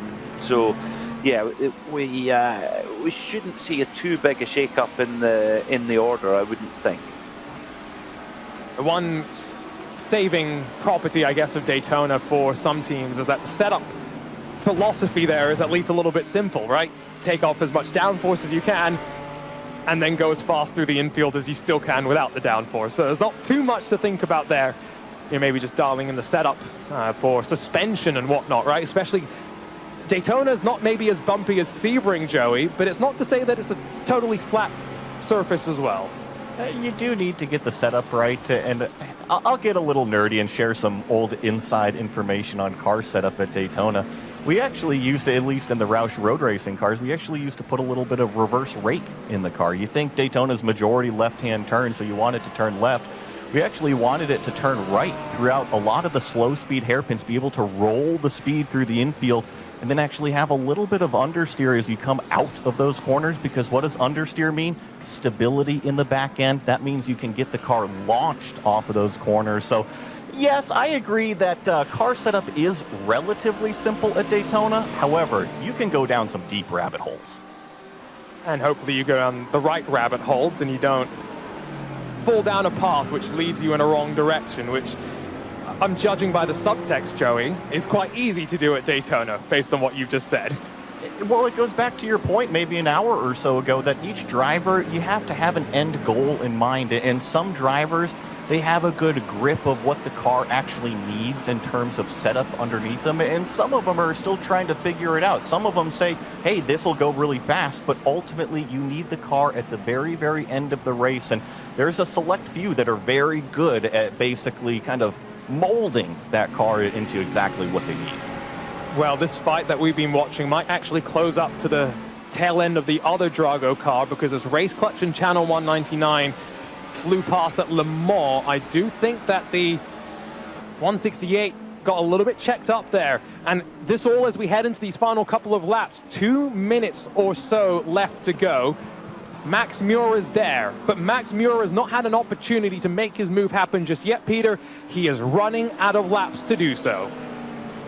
And this is a big decision for Solpec Racing. You know, they're 4th in the championship. They're only 40 points behind this BMW M Team Redline car ahead. I mean, they're already the top-ranked Porsche in the championship. They will solidify their position there, even if they finish where they are. But if they could get past this BMW Team M Redline car, they are already, you know, they go into Daytona with a real possibility of 2nd or 3rd in the championship.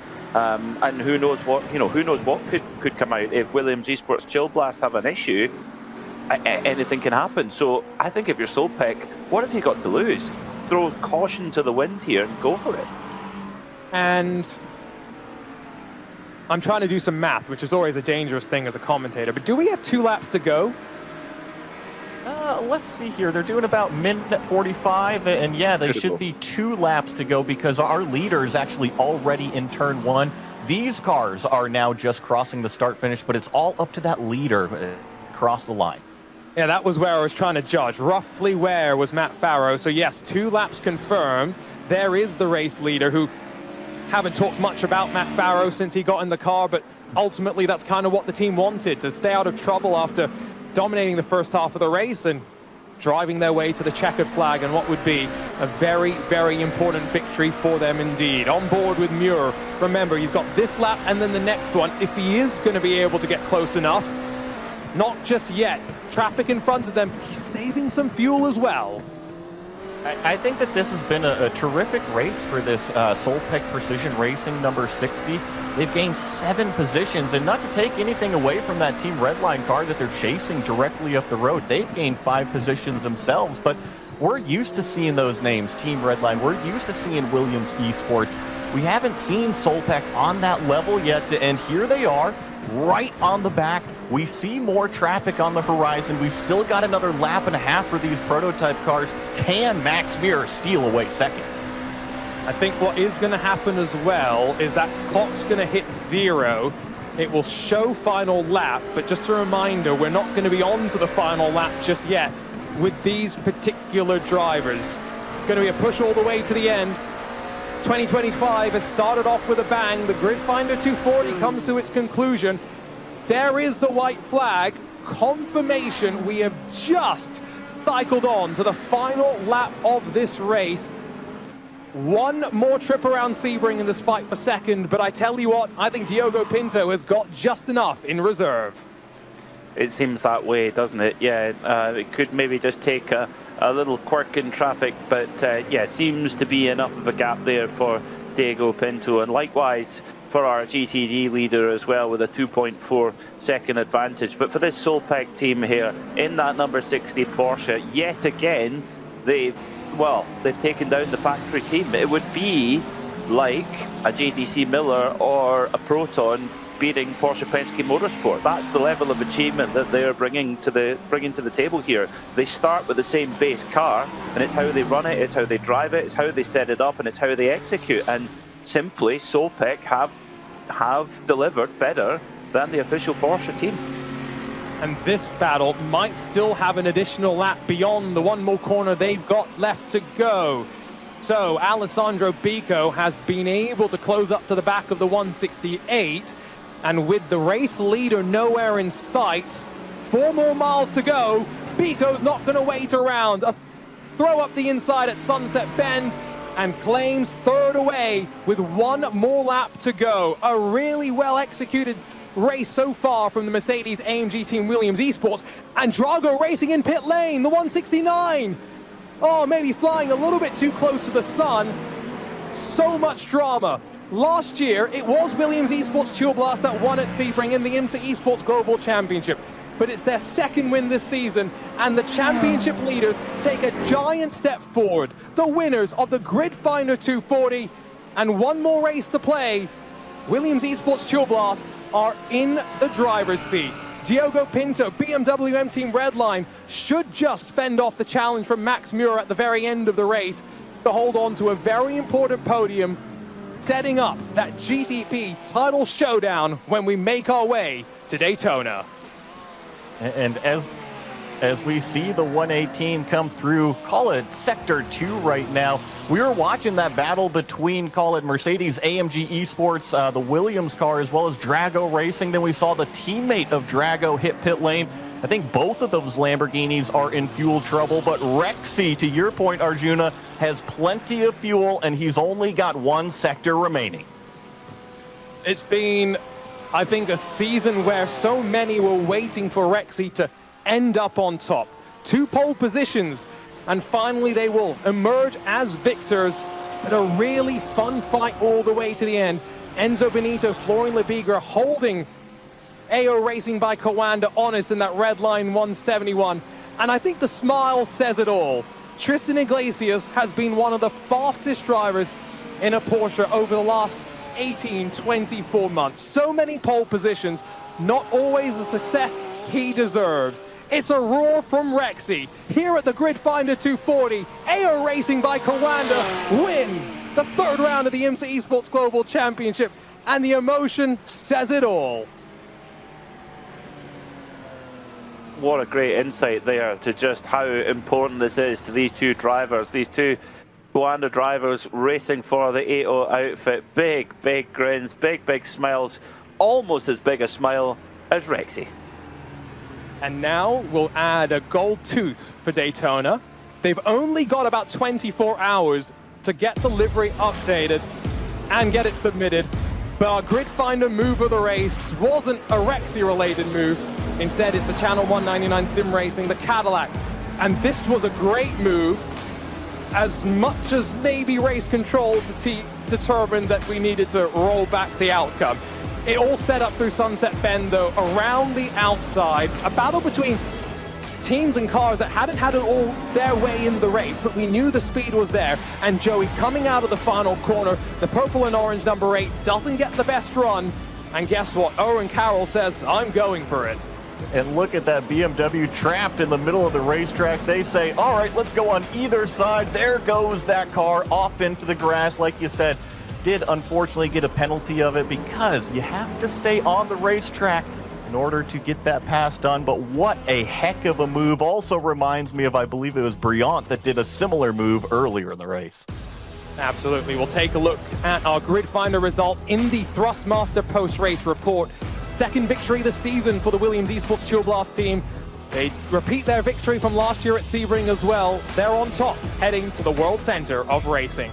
It's BMW M Team Redline holding on to 2nd, and just holding on. Solpec Precision Racing take a bow. 1st podium this season. Best Porsche so far this season. Williams Esports Racing Prodigy then down in 4th after using strategy to their advantage to close up the margins. Fiercely forward, the best of the Cadillacs in 5th in front of the gridandgo.com and Coanda Esports Porsches. Race Clutches 23 just in front of the Channel 199 Sim Racing car. Unfortunate damage saw them bleed time in the back half of the race, but they finish in front of the Apex Racing Acura to round out the top 10. 11th for Coanda, 12th for CrowdStrike. Remember our pole sitters who unfortunately got penalized at the very start of the race and had to fight back from that. 1 lap down for the 15 Race Clutch machine. The number 89 BMW M Team BS competition came into this race 2nd in the championship. They're not going to leave 2nd in the championship after 14th on track here today. Simufy and CrowdStrike, 2 retirements in our GTP class as we take a look at our Grid Finder results for the GTDs as well. Reminder, AO Racing by Coanda victorious in their 118. Margin of victory only around 2.2 seconds though. Red line not able to make it 3 wins in 3 this season, but 2 wins and a 2nd place. What more could you really ask for? Mercedes AMG Williams Esports round out the podium after Drago Racing ran out of fuel towards the end of the race. Mercedes AMG Apex Racing team started in 20th, finished in 5th, and in front of the Door Chevrolet, in front of the Mahler BMW, and then the Drago Lamborghini. Even with that late race pit stop, able to grab an 8th in front of Door Esports' 2nd car and the Valkyrie 177 Ford Mustang that we saw plenty here today.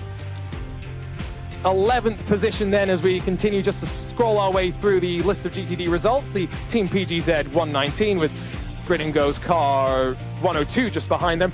2nd of the PGZ entries, then 13th with Sontec's BMW in front of the Sontec Ford Mustang.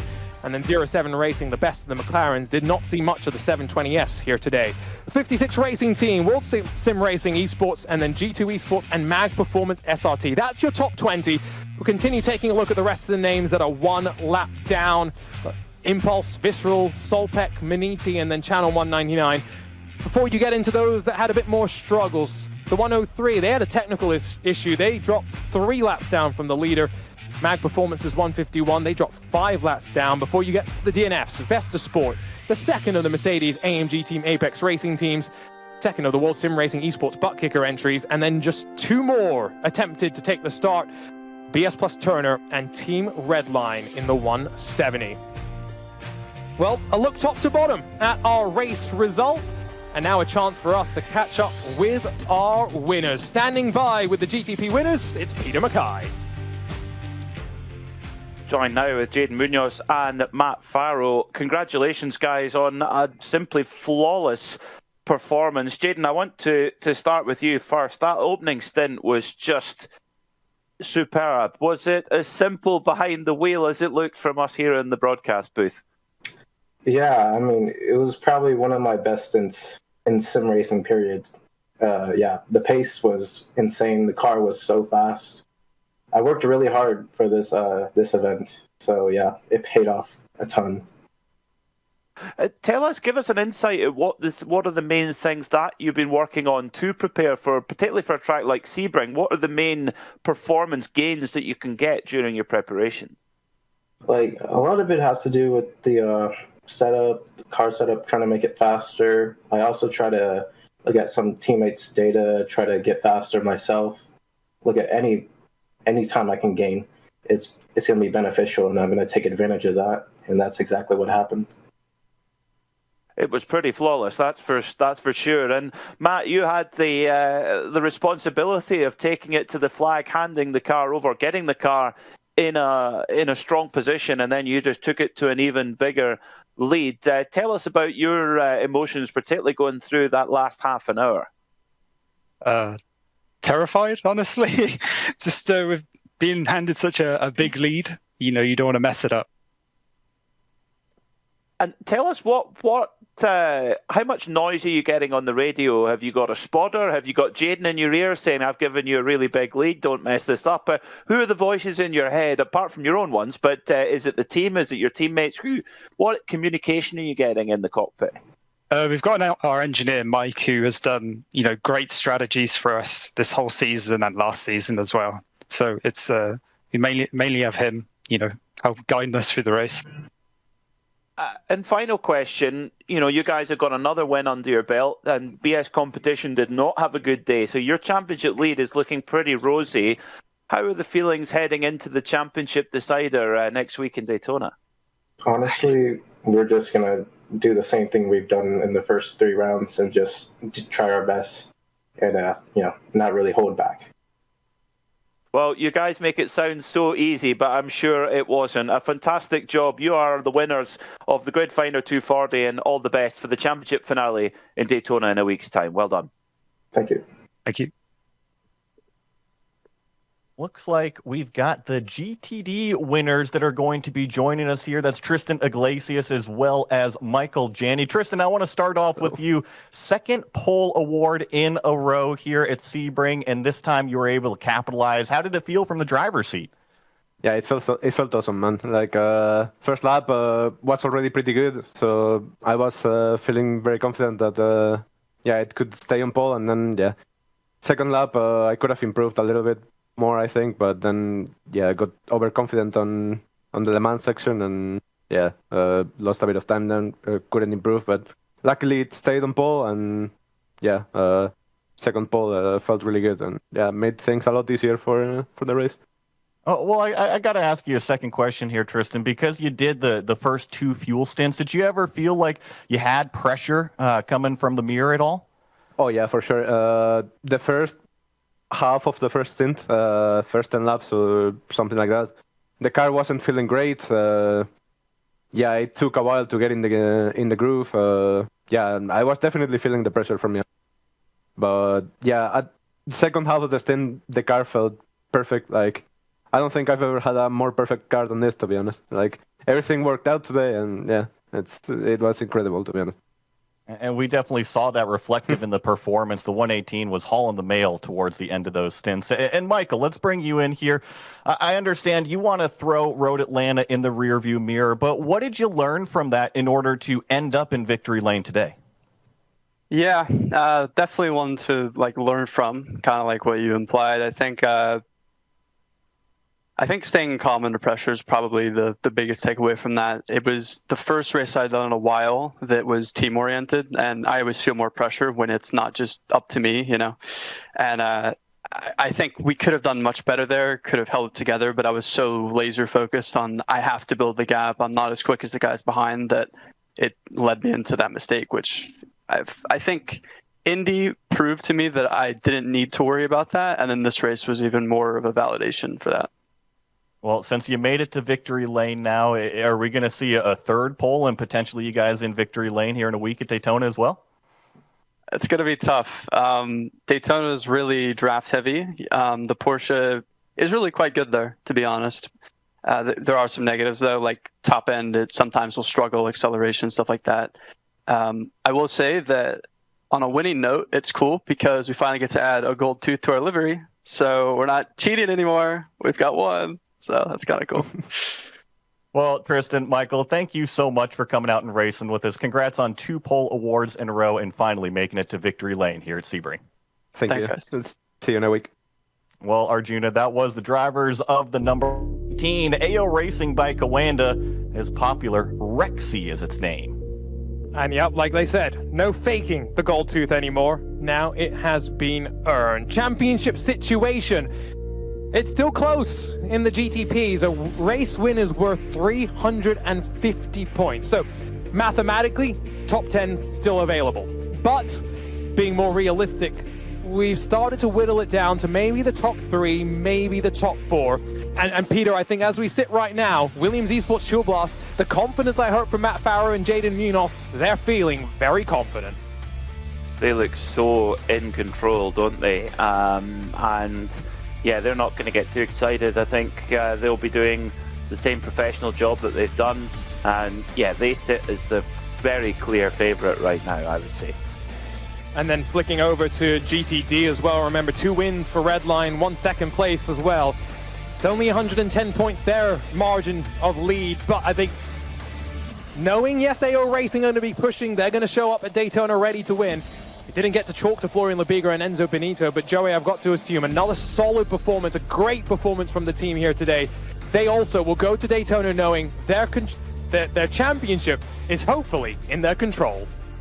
Hopefully is the key word, in control. Like you said, 110 points, but Rexy's got some momentum, right? He's just in victory lane here at Sebring. Another Florida track coming up in a week, and then of course, that Mercedes AMG Williams Esports carrying that Mercedes flag, sitting there in 3rd place. But I think it's really more about the stories, about the momentum.